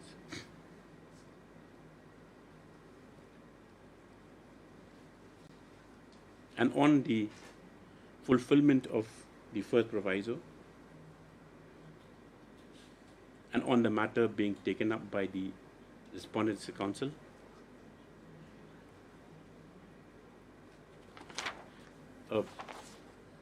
the same the same to be dealt with in accordance with law.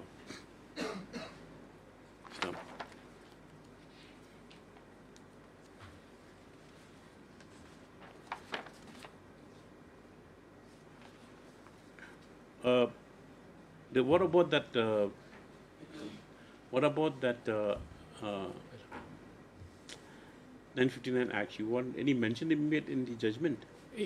Madam, in the impugned order, they have reflected there, and according to my answer to that one is Section 11. It is yes. It's at this juncture. Is also apt to. It is it is apt to observe herein that in the impugned order, the Executive Committee has, where is that finding? My lord, may come to page number 115 in the middle, my lord. Where is that? 115? 115, it says we would like to address has come another to point. Finding that. Yes. You quote this point, you know. Kanika 115, it's from 1 to 3.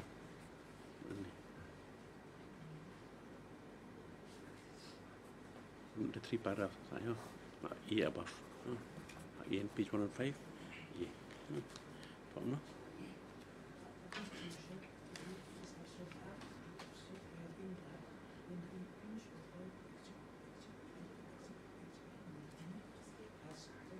The following finding, quoted, quote, stop. This finding to the mind of the court will find no place for any application in view of the fact that, what is that? Section 11 of the Section Maram 11 Act. of the so-and-so Maram Act has repealed the, if the application of the Act 959 to Maharam Simship. And as such, any prospective action sought to be taken, recourse 959 Act is no longer available. Stop.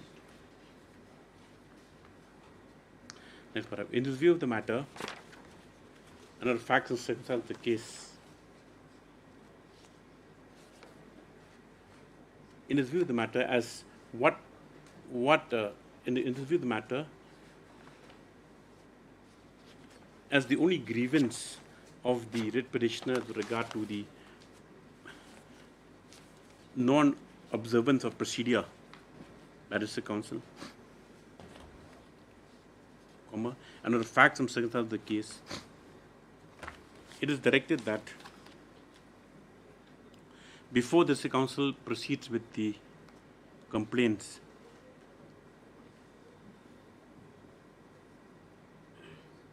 the same as per section proviso 1 section 5 shall be placed before the Darbar Hima, which should be convened at the earliest,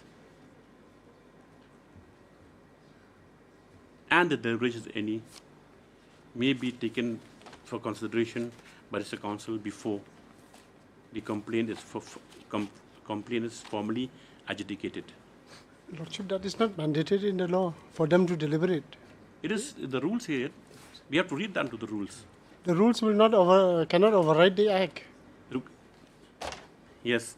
See, the thing is that we're talking about, we have to read it into the act. Now, if you are saying for the knowledge and notice, not for deliberation. You may take in consideration, you may not take in consideration. If you may take deliberations, though strong objections have been raised by the learned senior counsel on behalf of the council, that is not mandated in the act that any deliberation be done.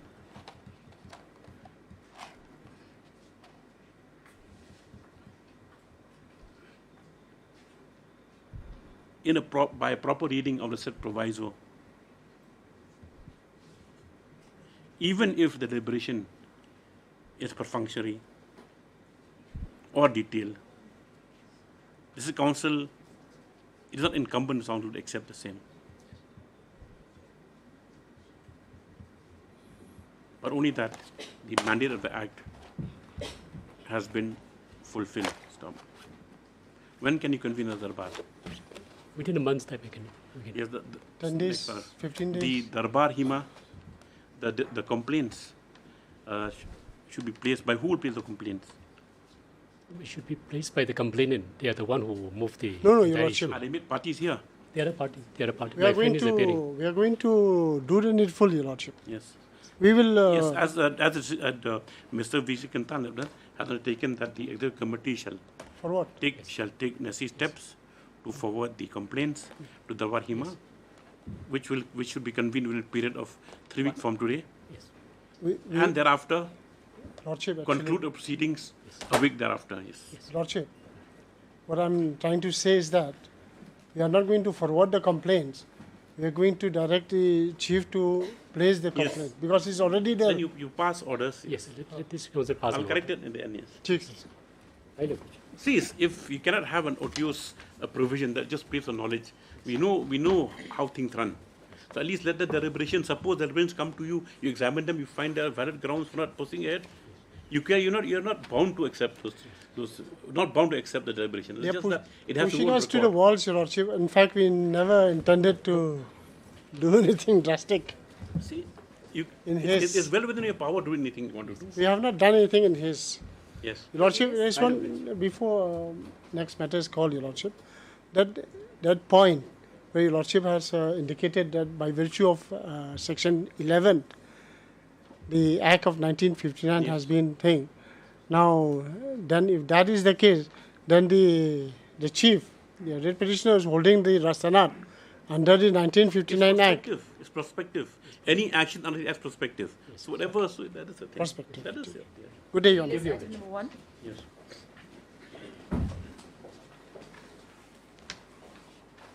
Yes. May it please Your Lordship. Lord, I humbly request you, may the matter come up at the end of the board. Is already at the end of the board. Where's the counsel? Your Lordship, the arguing counsel is still appearing before the Rouse Court in Delhi. Before? Rouse Avenue District Court in Delhi. Who's the lawyer? It's not Mr. El Ms. Ngaka. Bang. Mr. El Ngaka. Mr. El Ngaka. Item number 2. Another point.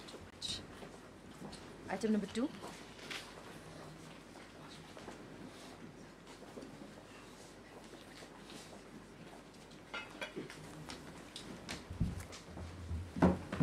Well, this is the matter relates to border fencing, where last time Lordship passed an order to take together these three matters. In connection with the first matter, exchange of pleading has been completed. Item number 2, WPC number 496. Remaining, my lord, 2 writ petitions, exchange of pleading not yet completed. And the other one? Other, my lord, WPC number 416. I filed an application for impleadment, my lord. And Lordship has issued notice. 416, who wants to implead it? My lord, 416 is filed by the lawyer, where I sought for impleadment as a party. Number? WPC number 416. The next page, order, man. Order number 3. 2, then 416 Darbar Ilaka Satab. Yes, they filed a writ petition, so I filed miss case for impleadment. My miss case is. Petition there. Yes. Lordship, I'm for the petitioner. Yes. Your objection to impleadment? Yes, Lordship. Have you filed objection? I'll file my objection on the next day, Your Lordship. And they've also filed the counter has been filed by respondent number 3 in this matter. Who's number 3? In 416, I'm appearing, Lordship. Number 3? Yes, Lordship. Okay. And this other one, this first one, okay, this audience, these pleadings are complete. Yes. Yes. The counsels for the parties submit that the pleadings are complete as far as WPC 496 of 2021. No further orders required for the moment. This matter is similar matter. If this wait. 496. Any orders required? Any orders required for the orders 496? We'll keep it aside. Then we'll discuss the other matters together. Yes. No, Your Lordship, as because London Council has submitted, there's 2, 3, and 4. No. I'm talking 496. 496. I'm. Complete the complete. Yes. No further orders necessary for a time being in the instant matter. Then come to number 3, Darbar Elekas Sarpator. Yes? Your Lordship, I'll be filing my counter in this for respondent 6. For Miss case 69. 69, my lord. 2024, so. This is a Mrs. application for impleading the applicant and 4 others. Yes. In instant writ petition. Stop Mr. Yarpasa appearing for the writ petitioner. Please am allowed to writ petitioner please am allowed to file a short objection to implement petition. Please allowed just up to 2 weeks. Lordship, even for rejoinder to the counterfeit filed by the respondent number 3, I'm praying. That's in the miss case. It's of 2 weeks. In the main case, list this matter together in this case. After 2 weeks, Mr. Pasa Prayaswan is allowed to file rejoinder to the respondent, to the affidavit filed by respondent number 3. Any other respondent to file affidavit here? You are not filed. 2 weeks then we'll file. Yes. What about the other respondents? 1 and 2. Yes. Then respondent 1 and 2 also, Mr. SN, respondent 1 and 2 also, Pray is allowed for 2 weeks time to file affidavit. Accordingly, Pray is allowed. Yes. This is the matter on so and so date. Yes. My request to their lordship, if this 3 and 4 also similar matters, they are saying as regard to the item number 2. So whether they make the Union of India as a party, because I am representing for the Union, but I did. Union of India party here and these other matters. They are not party. They are not party. Okay, then number 4. My lord, number 4, my lord, we are the petitioner, and the respondents are yet to file affidavit. The respondents are yet to file affidavit. Which respondent? State government. WPC number 150. 150. Yes. For the respondent number 6, the Dorbar, I'll be filing my counter, Lordship, for some time. So respondent number, Mr. Sen, you respond number? 1 to 4. 1 to 5. 1 to 5. Yes, so the item number 4 of 4, Mr. S. Sen Leonard GA for 1 to 5, and Mr. Prasad number 6 brief one allowed 2 weeks time to file affidavit. Office note also indicates that AD can't be held respondent for 7 has been received. Yes. I think my friend is appearing other. I can serve extra Number copy. 7. She can I represent. have not yet received the copy, Lordship, but my name is there as respondent number 7 in this, Lordship. Yes, MS S. Nongrum, who's present in court, submits that she will be entering appearance here for number 7 too. As such, service is complete just after 2 weeks. Together with WPC number 496/2021, all the matters. Yes.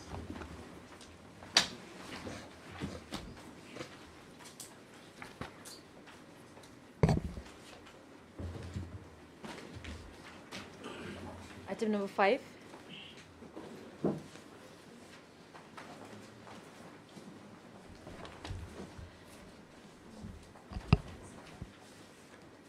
Please, Your Lordship. Your Lordship, I have already filed my preliminary suggested issues in this matter, Your Lordship. Yes. For respondent 1, we have filed our preliminary issues as well as preliminary list of witnesses today, Lordship. For the election petitioner, Your Lordship, I was directed to file the list of witnesses. However, Have you filed? I'm seeking some time. Where's the application? I have already filed. Why? How many witnesses do you have? 4, Your Lordship. Lost interest or is still interested? No, he's interested, Your Lordship, but then he Become was like out of India, so... Become like a hobby now. No, the election petitioner was out of India, so I could not... We have filed a list of witnesses only for the purpose of the preliminary issue, so I may be allowed to file it later on in class. It is only for the preliminary It's issue. an application for adjournment. As election petitioner is stated to be unavailable as the election petitioner also requires some more time to finalize the witnesses, prayers allowed. Stop. It is noted that on behalf of the respondent one, a list of preliminary issues as also preliminary witnesses have been supplied. The same I kept on record. This is a matter after 2 weeks for supply of witnesses by the election petitioner and for fixation of the dates for deposition thereafter. Yes. Item number 6.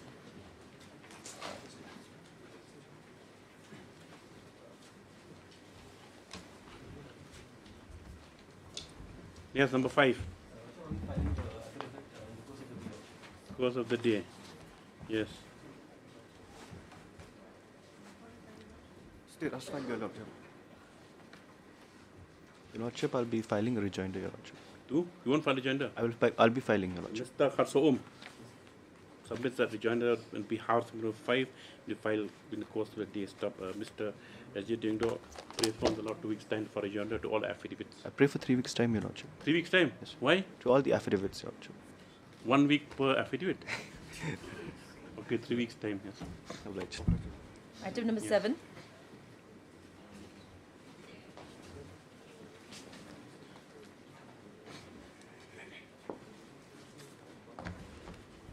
File.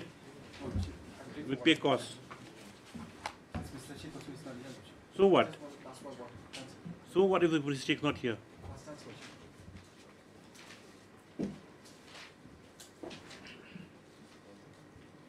Urgent matter. No? Your Lordship. You pay how much for 5,000? Then we'll give you last opportunity. No, only if you pay 5,000.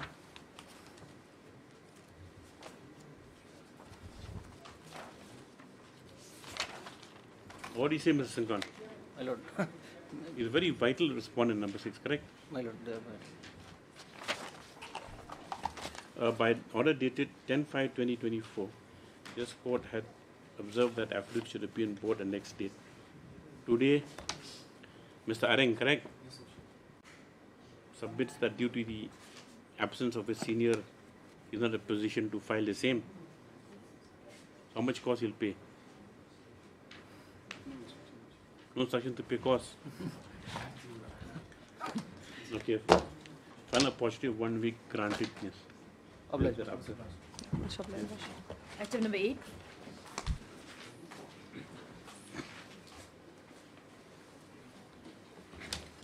Contempt. My Lord, we have received the instruction. Parties have complied the direction. Complied. They have complied. Yes, Then there may be. Mr. H.S. Advocate Senior Counsel submits that the order stated to be violated has since been complied with. As such, stop. Accordingly, this contempt application stands closed and disposed of. Yes. Item number 9. Yes.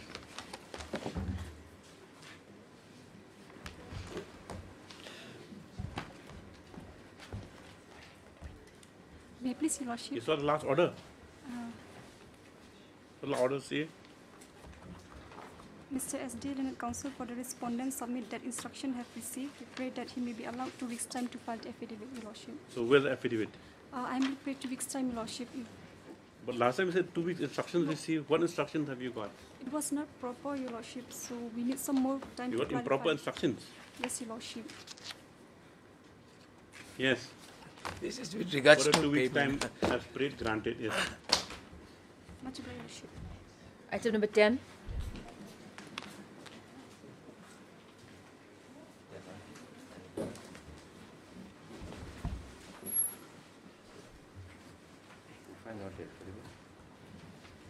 Affidavit file. Lordship, Yes. Your file. Yes. The rejoinder affidavit to the affidavit filed by respondent number 4.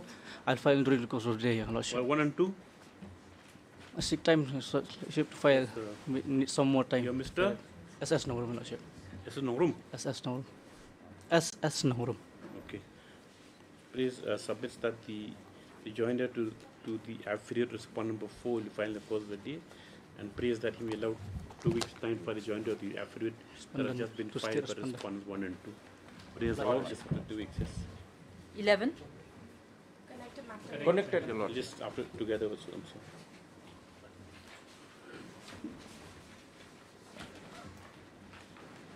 Twelve.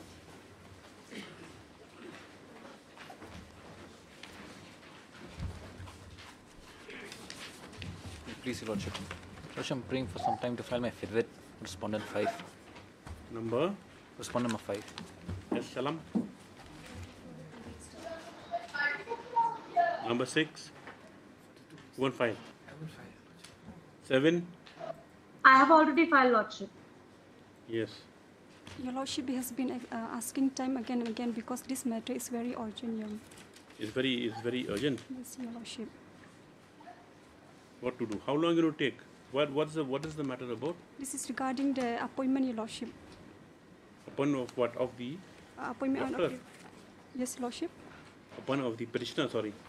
The appointment was without, a person was appointed without qualification, Your Lordship. Why not filing affidavit? You not receive instructions? No, that is not done then. MSS Salam, on behalf of Respondent 1 to 4, submits that instructions are yet to be received. It is noted that you removed vital respondent, correct? This matter has been filed since 11th of March 2024. It is expected that by the next date, affidavit should be on board. Prayers have also been sought by respondents, by the councils for respondent 5, 6, and 7. You already filed 5 and 6 by affidavit. 7. This is the matter after 2 weeks, yes. Much obliged, Lordship. Obliged, Lord. Item 13.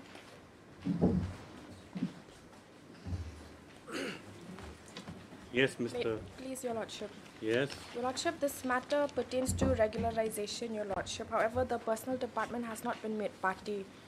So the necessary instruction is... Your Lordship, actually, this department, the District Selection Committee have already issued a no objection certificate to regularize in the year of 2010.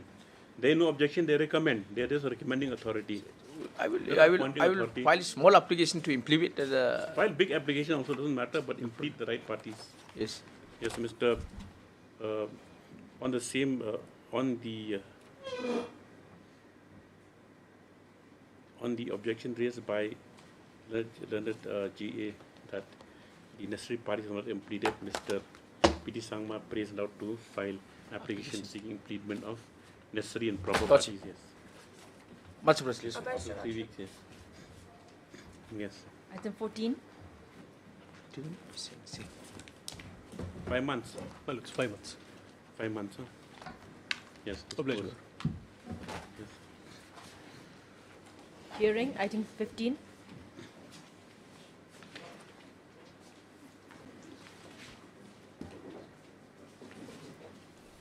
Yes.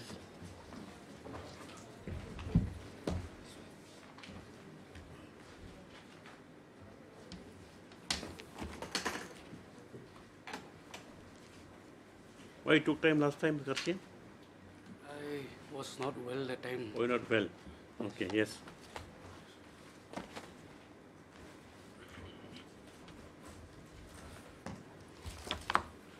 Let him start. You sit down.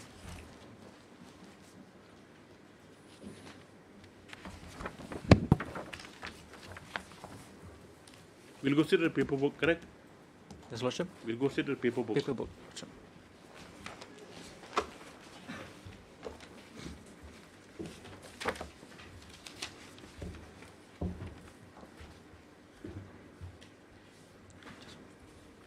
Your Lordship, this will be the first appeal against the judgment passed by the learned judge of District Council Court. So the fact in brief is that one person by the name of Francis Walang had expired. Now, on his death, Your Lordship, a succession application was filed before the District Council Court. Francis Walang. When did he die? Lordship, Francis Walang died on 3/1012. Yes, Lordship. Yes. Your Lordship, we have page 1 of the paper book. Yes. This will be the succession application filed by the respondent. Who is she? She claims to be the wife of... You are the first wife or second wife? I'm the first wife. You're My the contention is I'm the legally wedded wife. You're the second wife? My lord, regarding with that, I have no knowledge that she's... You have no knowledge that she's anybody? Yes. Okay. Yes. I'm not sure. This application had been filed. Thereafter, white order dated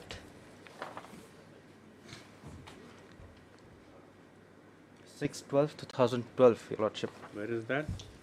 This will be page.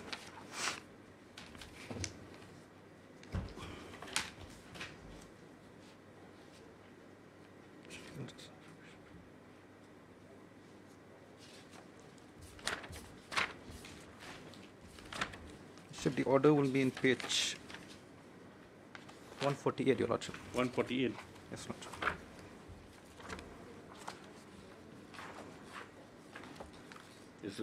Where's the type copy? Because I've compiled everything, also the type copy would be at page 167. Or at 6/12/2012? Yes, Lordship, 6/12/2012. Type copy is page 167. Okay. So I'll just read the order. The case record is put up today. General notice has been published in a local newspaper. Moreover, nobody came forward to raise any objections. Therefore, the case is proceeded ex parte. The petitioner who is present in the court examined herself as PW1 and discharged. Also heard the learned counsel for the petitioner. From evidence on record, it is found that the petitioner is the wife of the deceased. As the case has been proceeded ex parte, hence the question of objection does not arise. Therefore, in view of the finding, I am satisfied to grant succession certificate to the petitioner. Case stands to dispose of. Yes. Now, after the succession was succession granted. Granted. Ex parte. Yes, Your Lordship. And thereafter, Your Lordship, at page 14 of the paper book. Yes. I had filed a revocation application against the said order. Which my contention is that I am the legally wedded wife. Now, Your Lordship, once I filed... Page 14. Yes, Your Lordship, page 14. My revocation petition. Okay. You are? Your Lordship, I am the legally wedded wife. Our marriage has been solemnized. This was filed by this Anita Walang.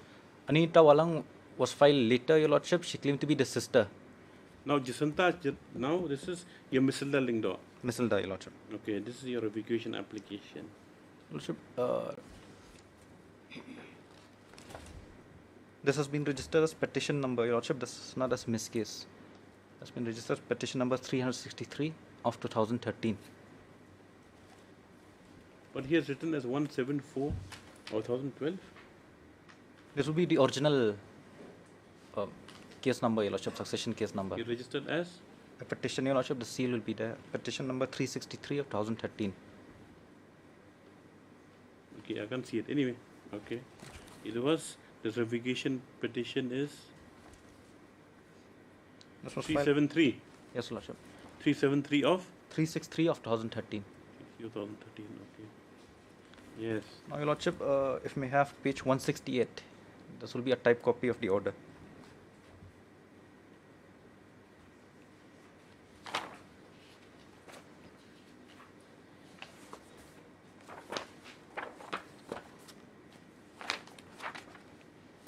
Now, why this order dated 21/5/2013, the order dated 6/12/2012 was suspended, Your Lordship. Okay.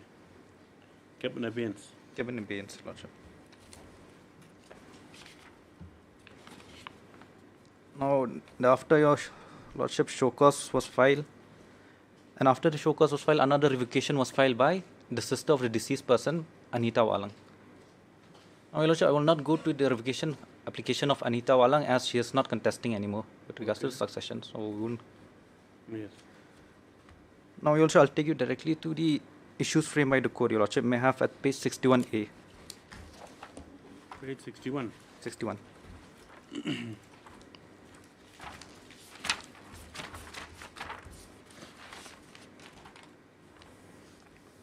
Now, so there are 7 issues framed by the court. Yes. Issues framed by the order dated 29/10/2014. So the issues are: issue number 1, whether the revocation petition is maintainable; number 2, whether the opposite party is the legally wedded wife of the deceased; if so, how many children; whether Opposite party Jacinta Jarwa. Jacinta Jarwa. Okay. If the opposite party will be the appellant, Your Lordship, because I am the opposite party in the original application, Your Lordship. I was made as an opposite party. But you went ex parte. How you will opposite party? I am the petitioner before the. He had first filed. His client filed. I mean, he filed for succession, correct? Yes, Lordship. Certificate granted to them. Yes, Lordship. To this lady, whoever filed it. Then you filed revocation against that. Now you are the applicant there. Applicant there, Your Lordship. Then? Later on, he became an objector. Then I became an objector. That's why I've been given as an opposite party. So the party. matter was reopened again. Reopened. The succession case was reopened again. Reopened. And you, okay. That's why we have contested, Your Lordship. Opposite party will mean you then. Yes, Your Lordship. Will be only there is appellant here. Whether the opposite party never lived and cohabitated with the deceased after the marriage, whether deceased lived and cohabited together with the petitioner since Miti Jacinta since the year 1991. If so, with whom the deceased lived and cohabited together as husband and wife till his death. Number 5, who performed the last rites of the dead body of the deceased and who bore the expenditure of the same.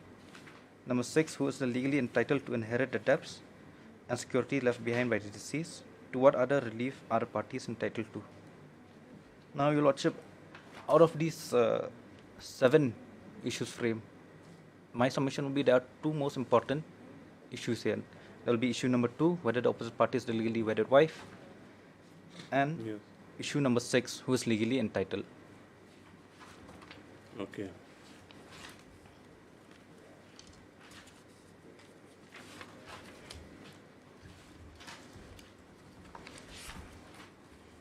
Now, Your Lordship, after that, the evidence was taken up. I'll take Your Lordship to the depositions. May I have as page 65, Your Lordship.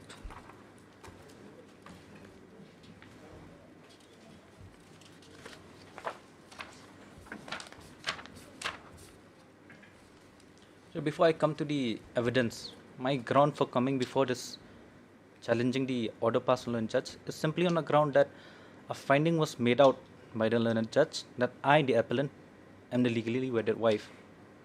Findings recorded. Recorded. I am the legally wedded wife. Okay. Despite that finding, Your Lordship, I was not given any entitlement to the benefits arising from the death of the deceased person. And that's why I'm before Your Lordship. My contention. Have those terminal benefits been disbursed? Your Lordship, they have been stayed by the, since we've got an interim from this court. Okay. So, Lordship, despite holding me to be the legally wedded wife, I was not given a penny out of the benefits. Yes.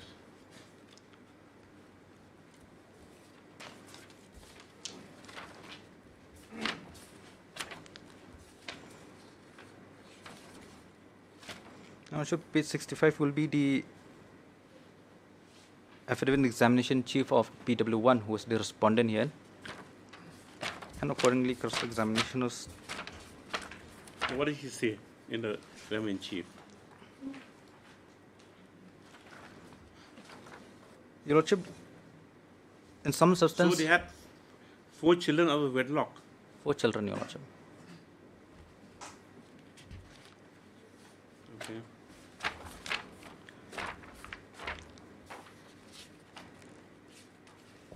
Now, Your Lordship,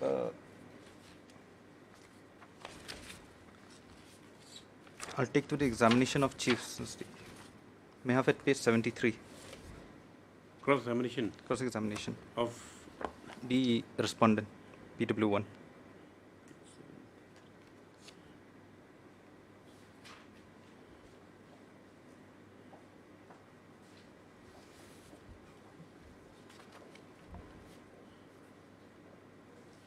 Yes.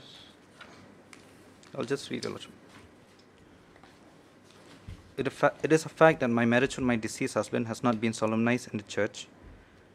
I don't know the opposite party is also the wife of my deceased husband. It is not a fact that I am not legally entitled to inherit debt securities left behind by my deceased husband. At the time I got married with my deceased husband, my age is above 20 years. Before his death, my deceased husband lived and cohabited together with me at Maulai, Yoringham. The cause of my death of my husband was due to epilepsy. The birth certificate of my children was obtained by me earlier, have been misplaced beyond recovery, and that's why I have obtained new birth certificate for my children in the year 2012. Besides me, my deceased husband also left behind his mother and 3 sisters.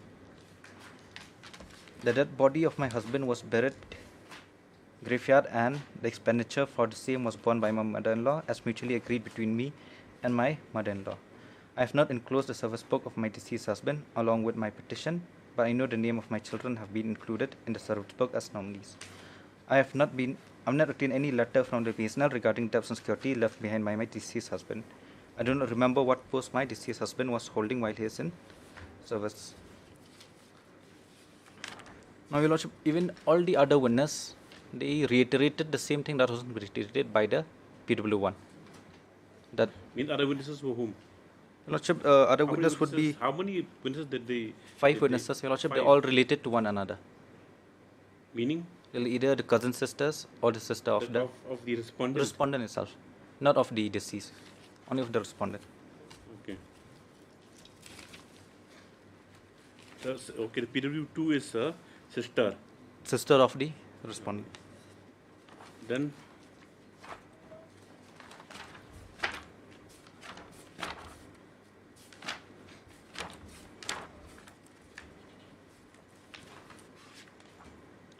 No, Lordship, at the time of, since all the evidences are mere reiteration of what has been stated, one by one they all stated that the respondent is the wife and they have no knowledge about the appellant.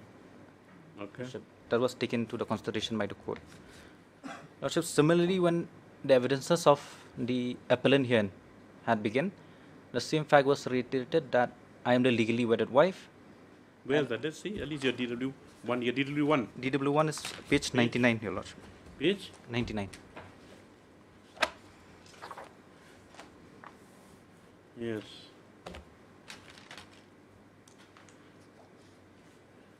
I'll just read the deposition by way of affidavit, Your Lordship. Yes. I'll begin at para 2, Your Lordship, that I am legally married wife of Francis Walang, who expired on 3/1/2012 at Civil Hospital. Third paragraph, I am legally wedded wife Francis Walang, and our marriage was solemnized as per Christian Marriage Act on 28 November 1983 at my place of residence. And the said marriage was performed by Pastor so-and-so at a Presbyterian Church, Minister of Marriage so-and-so, Your Lordship. Yes. Who got the death certificate? You obtained the certificate? Your Lordship, the death certificate was obtained by, Your Lordship, I've got... as per the evidence, who obtained it? Your Lordship, the one which is issued by a competent authority was neither obtained by me nor by the respondent. Then It was who obtained by the Anita Walang, Your Lordship, the sister. Okay. So I'll read para 5. That since the office of the general manager so-and-so, where my deceased husband was working, and is aware of the fact that I am the lawfully wife, intimated me by letter dated so-and-so to obtain a succession certificate from the competent authority, and from the said letter it appears that another 2 claimants. Yes. On receiving the letter, I tried to locate the other claimants to ascertain the basis for the claim but couldn't succeed. Thereafter, I communicated a letter dated so-and-so to the office of the general manager that I am approaching the court of law for obtaining a succession certificate. On 17 May 2013, I was shocked to know that Smiti Jacinta Jarwa, certificate holder, has already obtained a succession certificate in her favor in respect of the debts and security left behind by my deceased husband by way of suppression of material facts and concealments. After I serve a notice dated 18/5/2013. Did you adduce the marriage certificate? All of them, they were exhibited. So the contention raised at the time of final argument, and which they have objected, is that I have not exhibited the original marriage certificate. You didn't exhibit it? I didn't exhibit it, Your Lordship. Why? Lordship, I was ill-advised by my counsel at that point of time, Your Lordship, who had only instructed me to bring a photocopy of the same. Even the photocopy will be a paper exhibit. I mean, a paper mark. Your Lordship, the laws of evidence is that even the photocopy must be certified of the original, which was not done. But Lordship, that argument holds no water. I'll show Your Lordship why. Your Lordship, may just have the show cause filed by the... No, does not digress. Now I'm just asking whether it was exhibited or not. It was not exhibited. If you appended it to your apparent evidence, correct? Appended. It was never proven. Never proven. Okay. Yes, continue. So I'll read para 9. I am lawfully and legally wedded wife of Francis Walang, and as such I am legally entitled to claim all the benefits arising. Was your name as one of the nominees? No, Your Lordship. In the service records?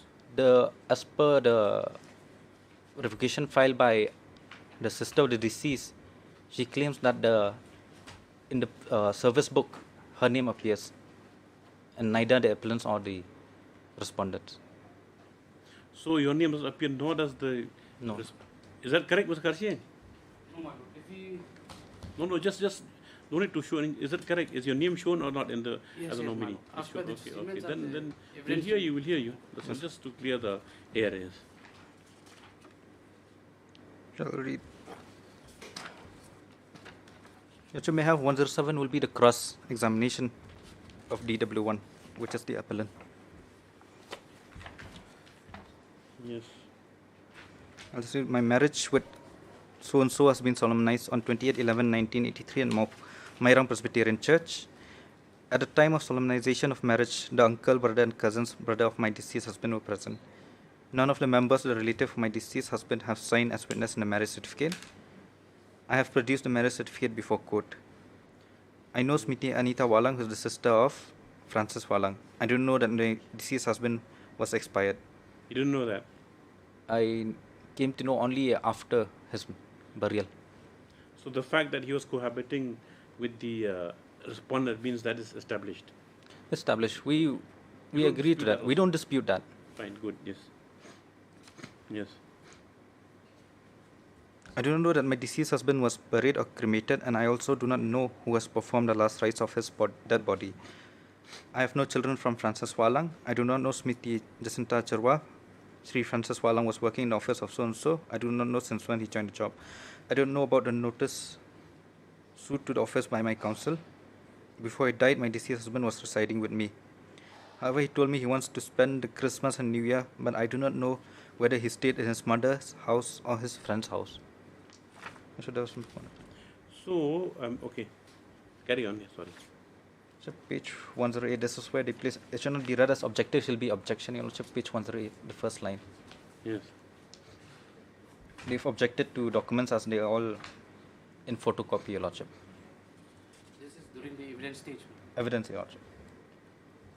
I do not know if my name is included as nominee of so-and-so or not in the office where he was working. I have no issue of my own. It is not a fact my marriage with so-and-so since 93 was not consummated. It is not a fact that immediately after the marriage, myself and late Sri Francis Walang were separated. It is a fact I have no issue from Francis Walang. It is not a fact that I know that Francis Walang have 4 children from Smiti Jacinta Jarwa. I do not agree that it was within my knowledge that Sri Francis Walang has cohabitated together with Sri Jacinta Jarwa since the year 1991. It's not a fact that Francis Walang has separated me for more than 20 years now. It is a fact that I am permanent resident of Mairang, which falls under West Khasi Hills District, and the Civil Hospital Shillong falls within East Khasi Hills District. It was only after the burial and cremation of Francis Walang I came to know about his death. It is a fact that I have obtained a death certificate from Walang from the village headman of Mairang, West Khasi Hills District. It is a fact I have not produced original certificates before the court. I do not know the last rites of Francis Walang was performed by Smiti Jacinta Jarwa together with his mother, sisters, or other relative. I do know that in my deposition in chief by way of affidavit, the particulars of debts and securities such as GPF, DC, RG, pension, etc. were not given. It is not a fact that I have no right to claim debt security left behind by Francis Walang. I do not agree that only the children of Francis Walang, including their mother, have the right to claim over debts and securities left behind by Francis Walang. This will be the cross-examination. Now, Lordship, the other witnesses are also related to the appellant herein. And they rated again the same, that they do not know the respondent herein, and they only know the marriage has been solemnized. Yes. Between the appellant and the deceased person. Where did he die? Your Lordship, he died at the house of where... Where was it? Your Lordship, he died in Shillong or Mairang? Shillong, Your Lordship. You are in Mairang? I'm in Mairang, Lordship. Okay. Your Lordship, even the other evidences will be a mere reiteration of the same. Your Lordship. Yeah, appellant is a resident of, already resident of Mairang? Mairang. Correct? Yes, Your Lordship. And the respondent is Shillong? Shillong. Molai. And the mother's house also of the deceased person is in Shillong itself. Okay. Yes. Yes. What are the findings? Are you want to come to the findings of the judge? Also, I'll come to the findings, Lordship. Yes. So, from the evidence, what we can gather is that you were married maybe to this deceased person in 1983, yes, but after some time he deserted. That means he didn't have contact with him anymore. Your Lordship, that can be given, Your Lordship, that he wouldn't. But then regarding cohabiting, you don't have any other evidence to show that till the time of his death that you cohabited. We did not have any evidence to that. The very fact that he didn't know that he had died shows that there's no cohabitation between the parties. That shows that you're not aware of where he was or what he's doing. Yes. Yes. Now, Your Lordship, before I begin with the findings of the court. Yes.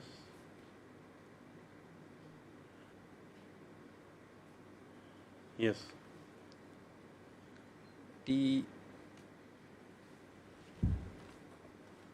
On how the learned judge at that point of time came to a finding that I'm the legally wedded wife, even though I have not produced my original marriage certificate. Okay. So one point would be there's a corroboration between all the witnesses. There's no corroboration. There's corroboration between all the defendants, appellants, witnesses before the trial court that there's a marriage. But is there anybody who was independently minded who tendered evidence there? There was that none, helped Your you? Lordship. Now, according to your submissions, as per whatever the positions that are here, on behalf of the respondent, also all relatives. All related. One side is all one-line evidence. There's Yours no- also one-line evidence. There's no independent. So this is how you appreciated evidence. So one of the point is corroboration, and another point, although not reflected in the judgment, Your Lordship, my point will be because there's a clear admission on the part of the respondent that I am the wife. The respondent said that he's not aware about existence. No, Your Lordship. What they're saying is not that. But when they filed the show cause, they said, although married, but the marriage is not valid because there's no consummation of marriage. That was the ground taken when they filed the show cause. So that's an admission. Okay. Your Lordship, as per... This matter didn't go for settlement. I said Before this court. Yes, we already filed the... Your Lordship, settlement. to the part of the settlement, we agreed from the 12 lakhs, we agreed to the amount that they will give us, 2 lakhs something. But Lordship, the pension itself, which is a monthly remuneration given. See, the thing is that one thing, the case apart, there's one thing consideration which is very important is that they are full children. Full children.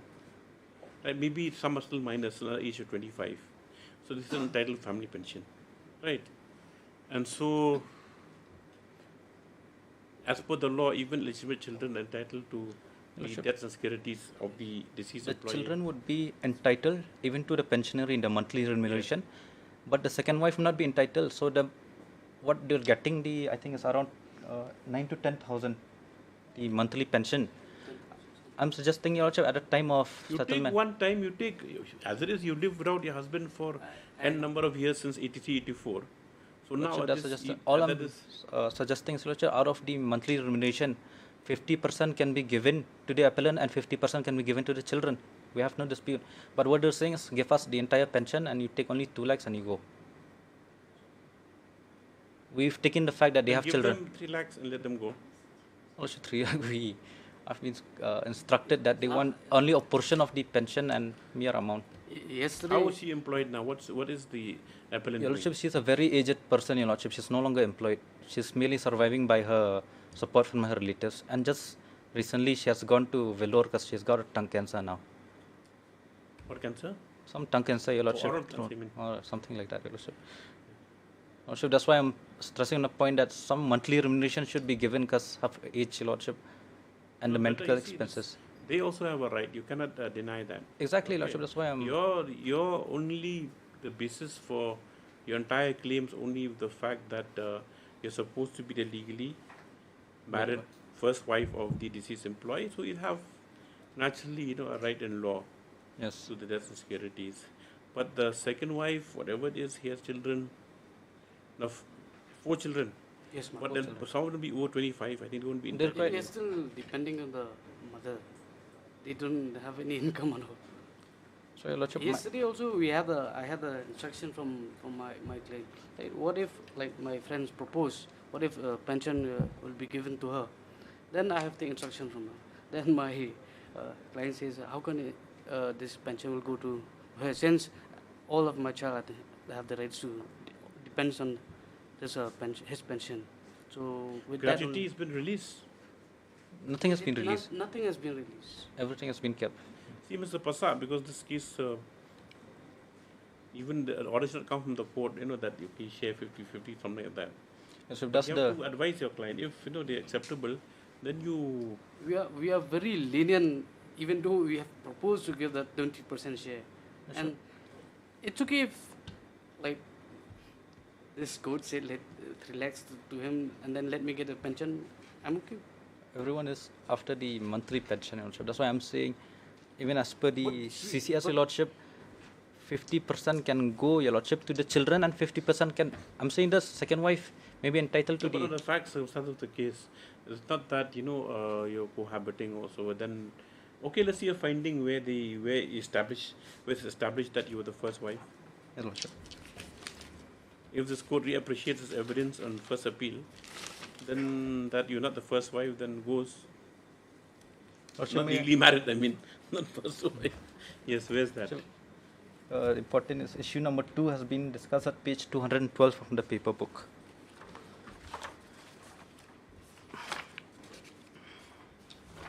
Yes. Okay, Your Lordship. Whether the opposite party is legally wedded wife, if Yes. so, how many children were born? Issue number 2,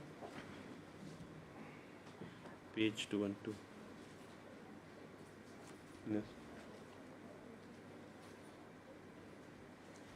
The opposite party in para 2 of her revocation petition stated as under your humble petitioner begs to state that she was married as per Christian Marriage Act with late Francis Walang on 28 November 1983, who expired on 3rd January 2012, issueless. Whereas the petitioner in para 2 and 4 of her show cause to the revocation petition stated as under opposite party had been residing with deceased husband since the year 1991. Be it mentioned that according to Khasi custom, a man and woman residing together are recognized as married couple under the Khasi customary law, and children born of such cohabitation are legal and legitimate children for all practical purposes.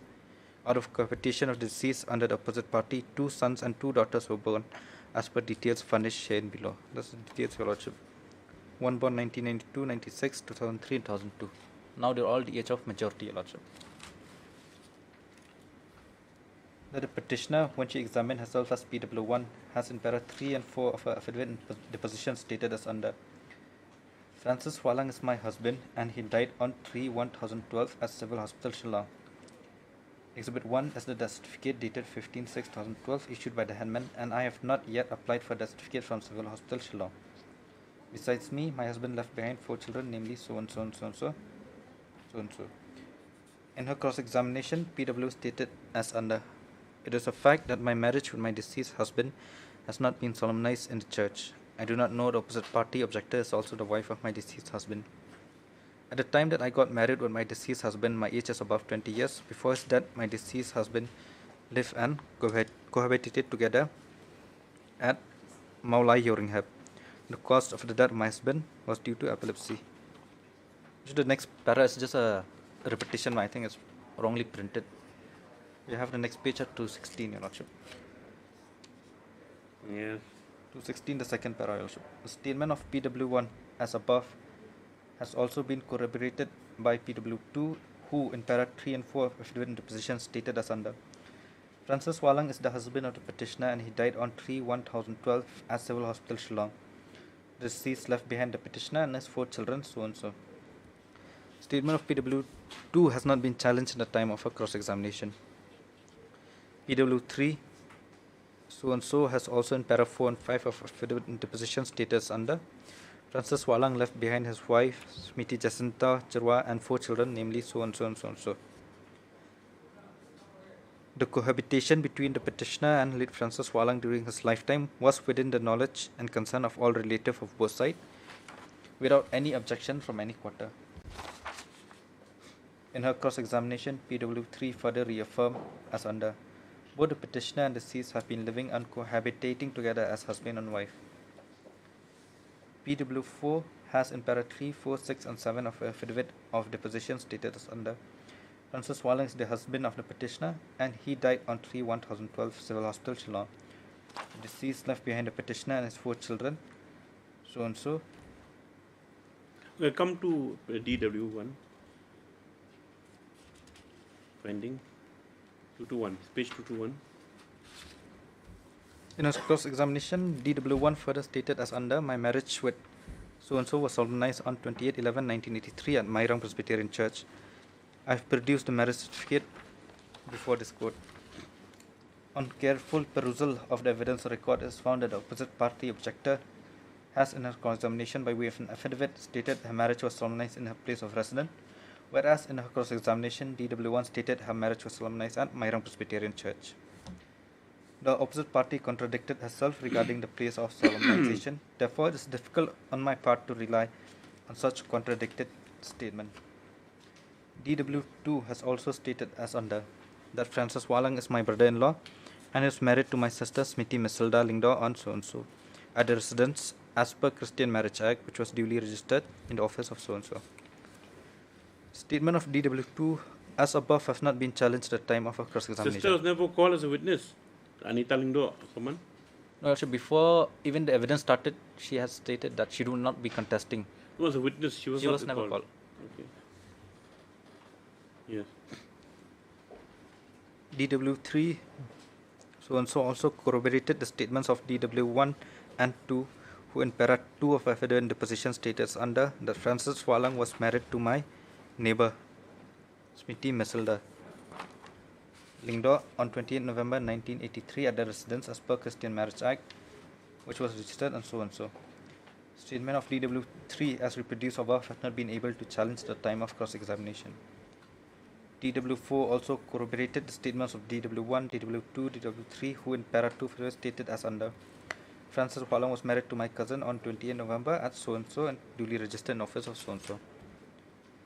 However, in cross-examination, DW4 admitted that Francis Walang is my brother-in-law and he was married to my sister Smithy Misilda Lingdo on 28 November 19 at the residence as per so-and-so or duly registered so-and-so. So anyway, because on the basis of paper mark exhibit, then corroboration. It was corroborated. In your corroboration by all the witnesses is affirmative that you were the wife of legally wedded. Okay. Where the finding were deprived you of the securities then? Bishop D. Now cohabiting. Now issue number. Is it issue number 2 and 4? Let's go issue number 4.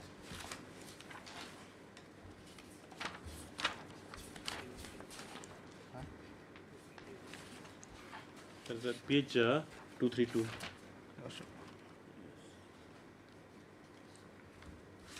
Whether the deceased lived and cohabited together with the petitioner, Smithy Jacinto, since the year 1991, if assumed with whom the deceased lived and cohabitated together as husband and wife till death.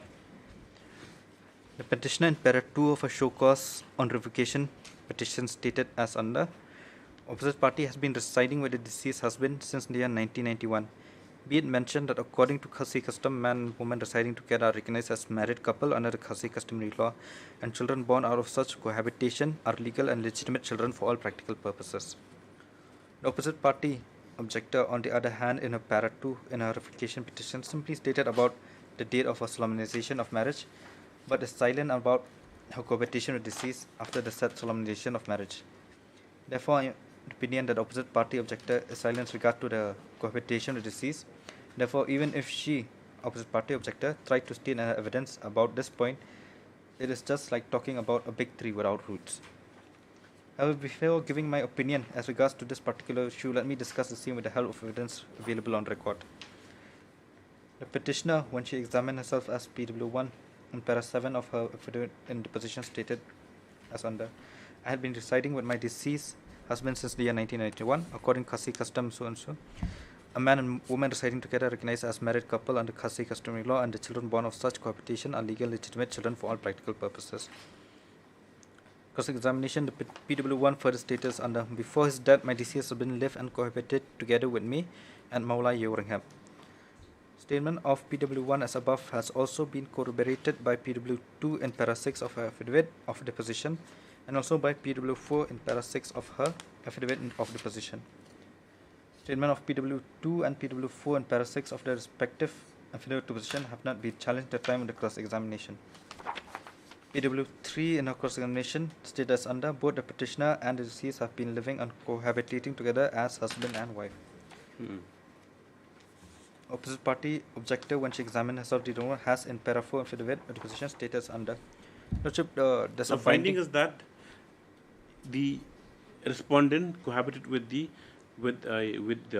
deceased employee till his death. That's the thing. Only finding in your favor is that affirmative finding that you were legally married at one point of time, but cohabiting, no.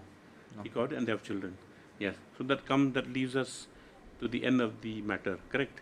Exactly. So what do you? Otherwise, from the evidence, I think After marriage, you didn't, and the names are recorded in the service book. That's accepted also. Is it recorded anywhere in evidence? None, Your That the Lordship. name of the, is it a fact? In the The evidence. names of the children are recorded in the service records. It's not recorded, Your Lordship. No, the name of the children. Is it given in the service book? Service book. My lord, as per the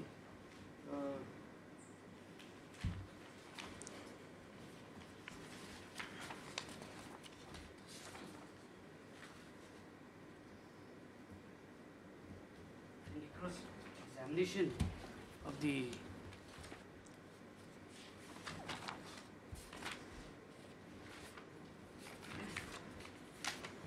So one aspect, at the time of evidence, the respondent stated that they started cohabitating at the year 1991. My marriage is 1983. So, Your Lordship, 1983 till 1991, it can be presumed that she was not This is cohabitating a- with the At page? respondent. 74. This is a type copy. Cross-examination.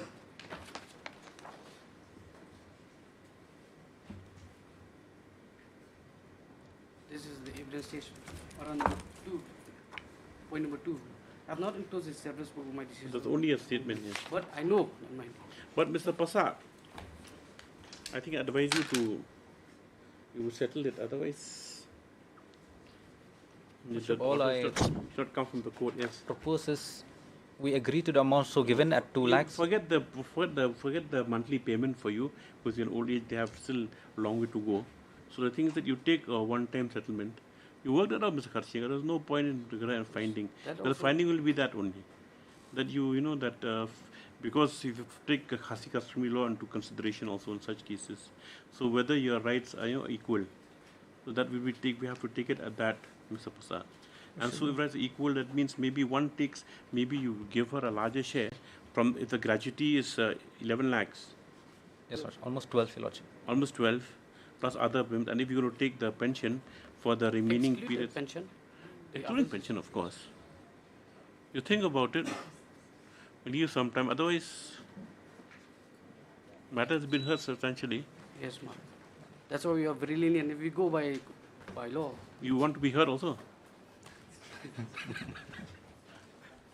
You have any submissions to make? See, my lord, like my learned friend claimed that is legal loaded way. If we take a look at the position and the cross-examination, and none of the witness, it means the relative, have signed in the marriage certificate. Number one. And number two, Now, where's the exhibit with the records? and number two, my lord, No, during the we will look at that later on. But I'm saying that if that is the case, from what we can see, where we can even overturn the evidences, we can reappreciate the evidence in first appeal. Yes, Lord. Not second appeal where you just on points of law. There's first appeal, court saying first appeal, so we can reappreciate, we can reverse the findings and even ask for additional evidence to be taken by the court below. Correct? Just take it out from there, the marriage certificate.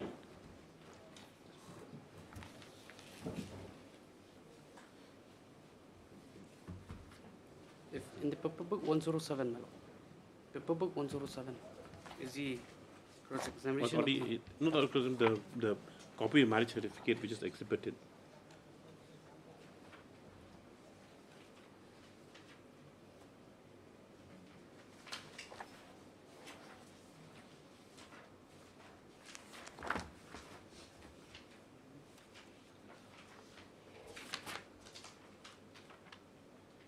Ask for hearing one.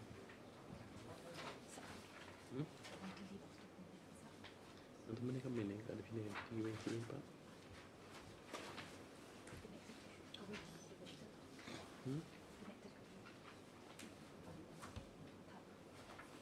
But go away, okay.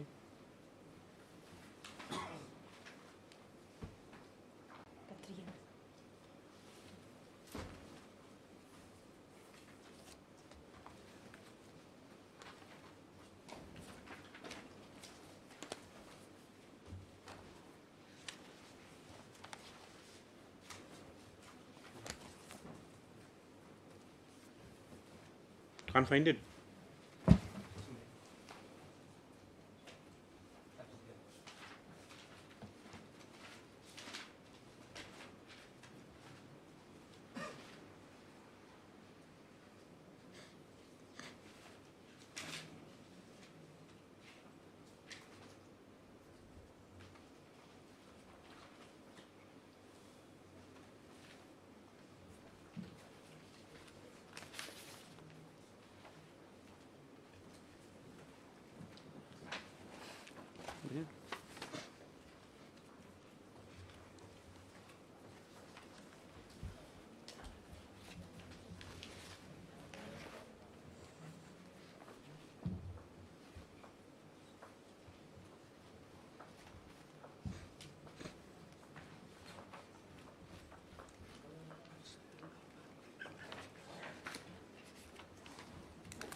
Yes. Secondly, my lord,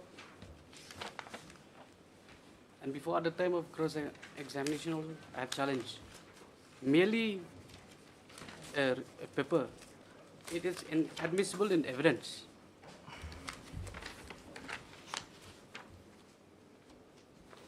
If, therefore, my lord, I have raised certain objection regarding with that.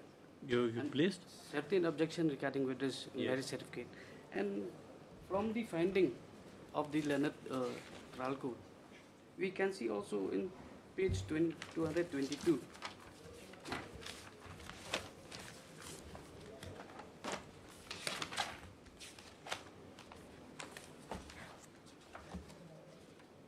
This is a finding of the court. On careless perusal of the evidence on record, it is found the opposite party has been examination by way of evidence, and that he stated that her marriage was solemnized in her place of residence, whereas in her cross-examination, the said said that the marriage was solemnized at the Myram Presbyterian Church. Here the finding is the opposite party objector contradicts himself regarding the place of solemnization. It is difficult on my part to rely on such contradictory statement. Thirdly, my lord, at page 233, this is also the finding of the learned trial court.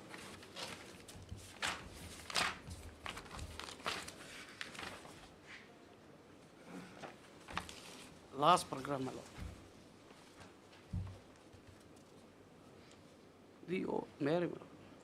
The opposite party objection on the... Was he cremated or was he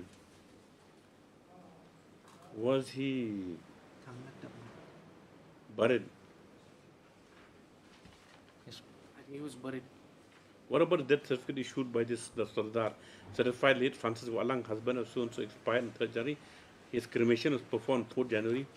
So you don't know whether she was cremated or buried. Doesn't any evidence also that has come, correct? Yes.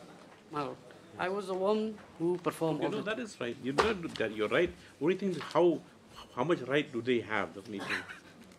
Apart from the marriage certificate, nothing else there.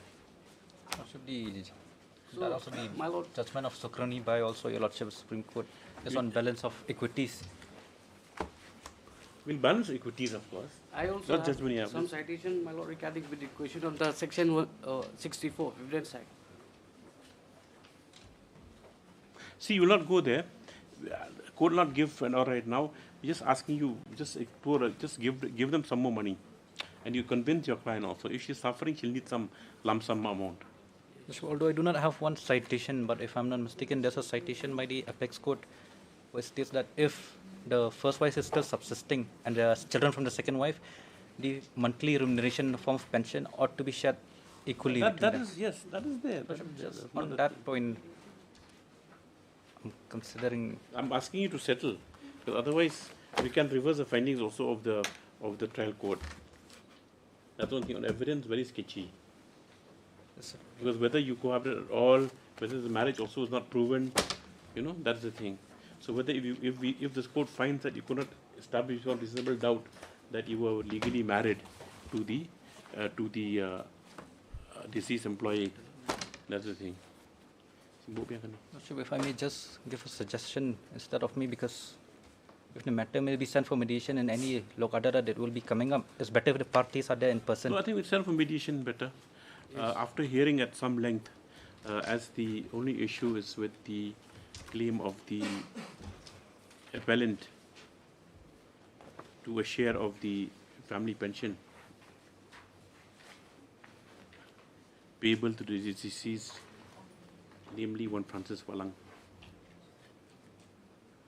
coupled with the fact that from the evidence as tendered, the respondent also has acquired some right in view of the fact that 4 children were born out of the said union. Stop this matter, place this matter before the High Court Mediation Committee for appointment of a mediator. And inform you.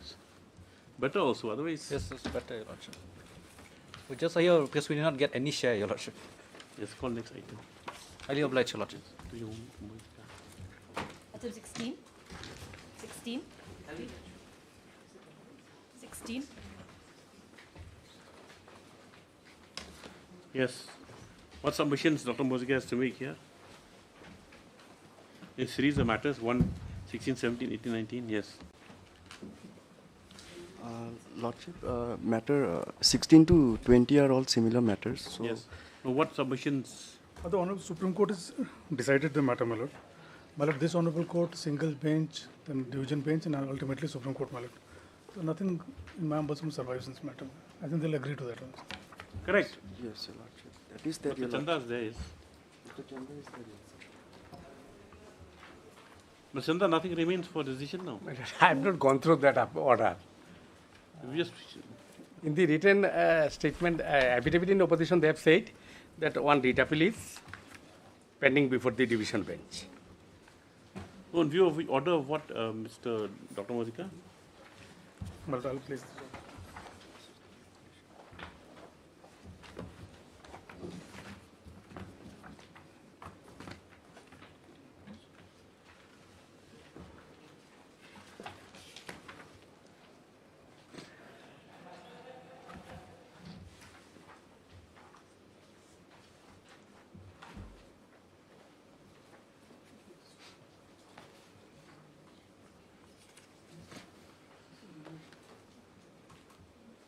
Division bench order, Supreme Court order.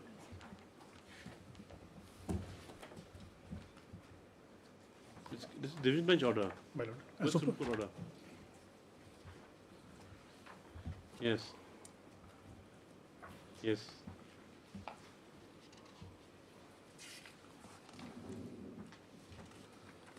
This was decided on. So, my lord, I'll just place, my lord, in the writ petition at page 98, my lord. The order Mr. Chanda's application. My lord, this is a different matter, my lord. No, I was not there, my lord. Page 98 of the Initially, I was not there. I'll just. Your Lordship has WPC number 471, my lord. 471.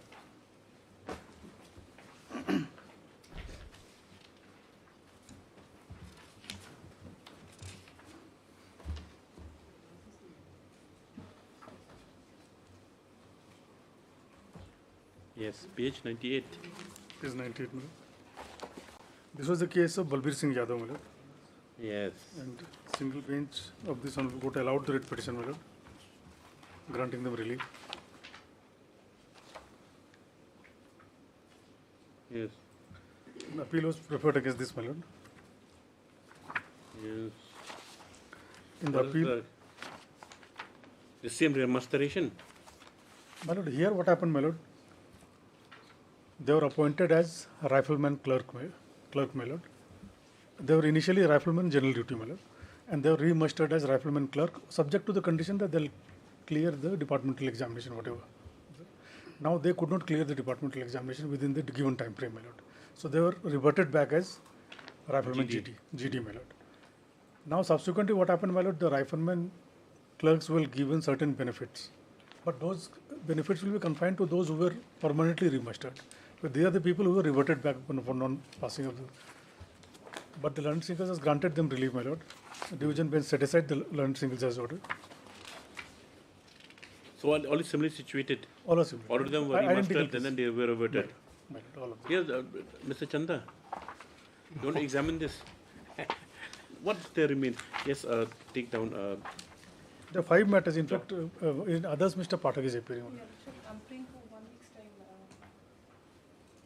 We're giving you time. Why are you worried? Yes. Dr. N. Mozika, the DSG Aturi has placed a judgment of the Supreme Court passed in an appeal, in a SLP arising out from an appeal of this court. Whereby the same has been conclusively decided. He submits that this judgment applicable, which will answer all the petitions. Mr. M. Chanda and MSP Chetri appearing for the writ petitioners in these connected matters. Pray for 1 week's time to examine the same. Just for 1 week, just after 1 week. My lord, can it be orders? Yes. Can it be on board? I have got another matter before your lordship on 12th of June. 12th of June? My lord. Let's on 12th of June. There will be no arguments if... No, I will not. I'll inform my clients. I'll inform... No, I am to be very friendly speaking, my lord, I have gone through that it is because of the drafting of the lawyer. I must fairly admit before your lordship. Yes. 26? Obliged, your Karthikeyan. Yes. Who's the petitioner here? Yeah, there, Mr. Padya. Yes, Lordship. This is also covered by order passed by Lordship.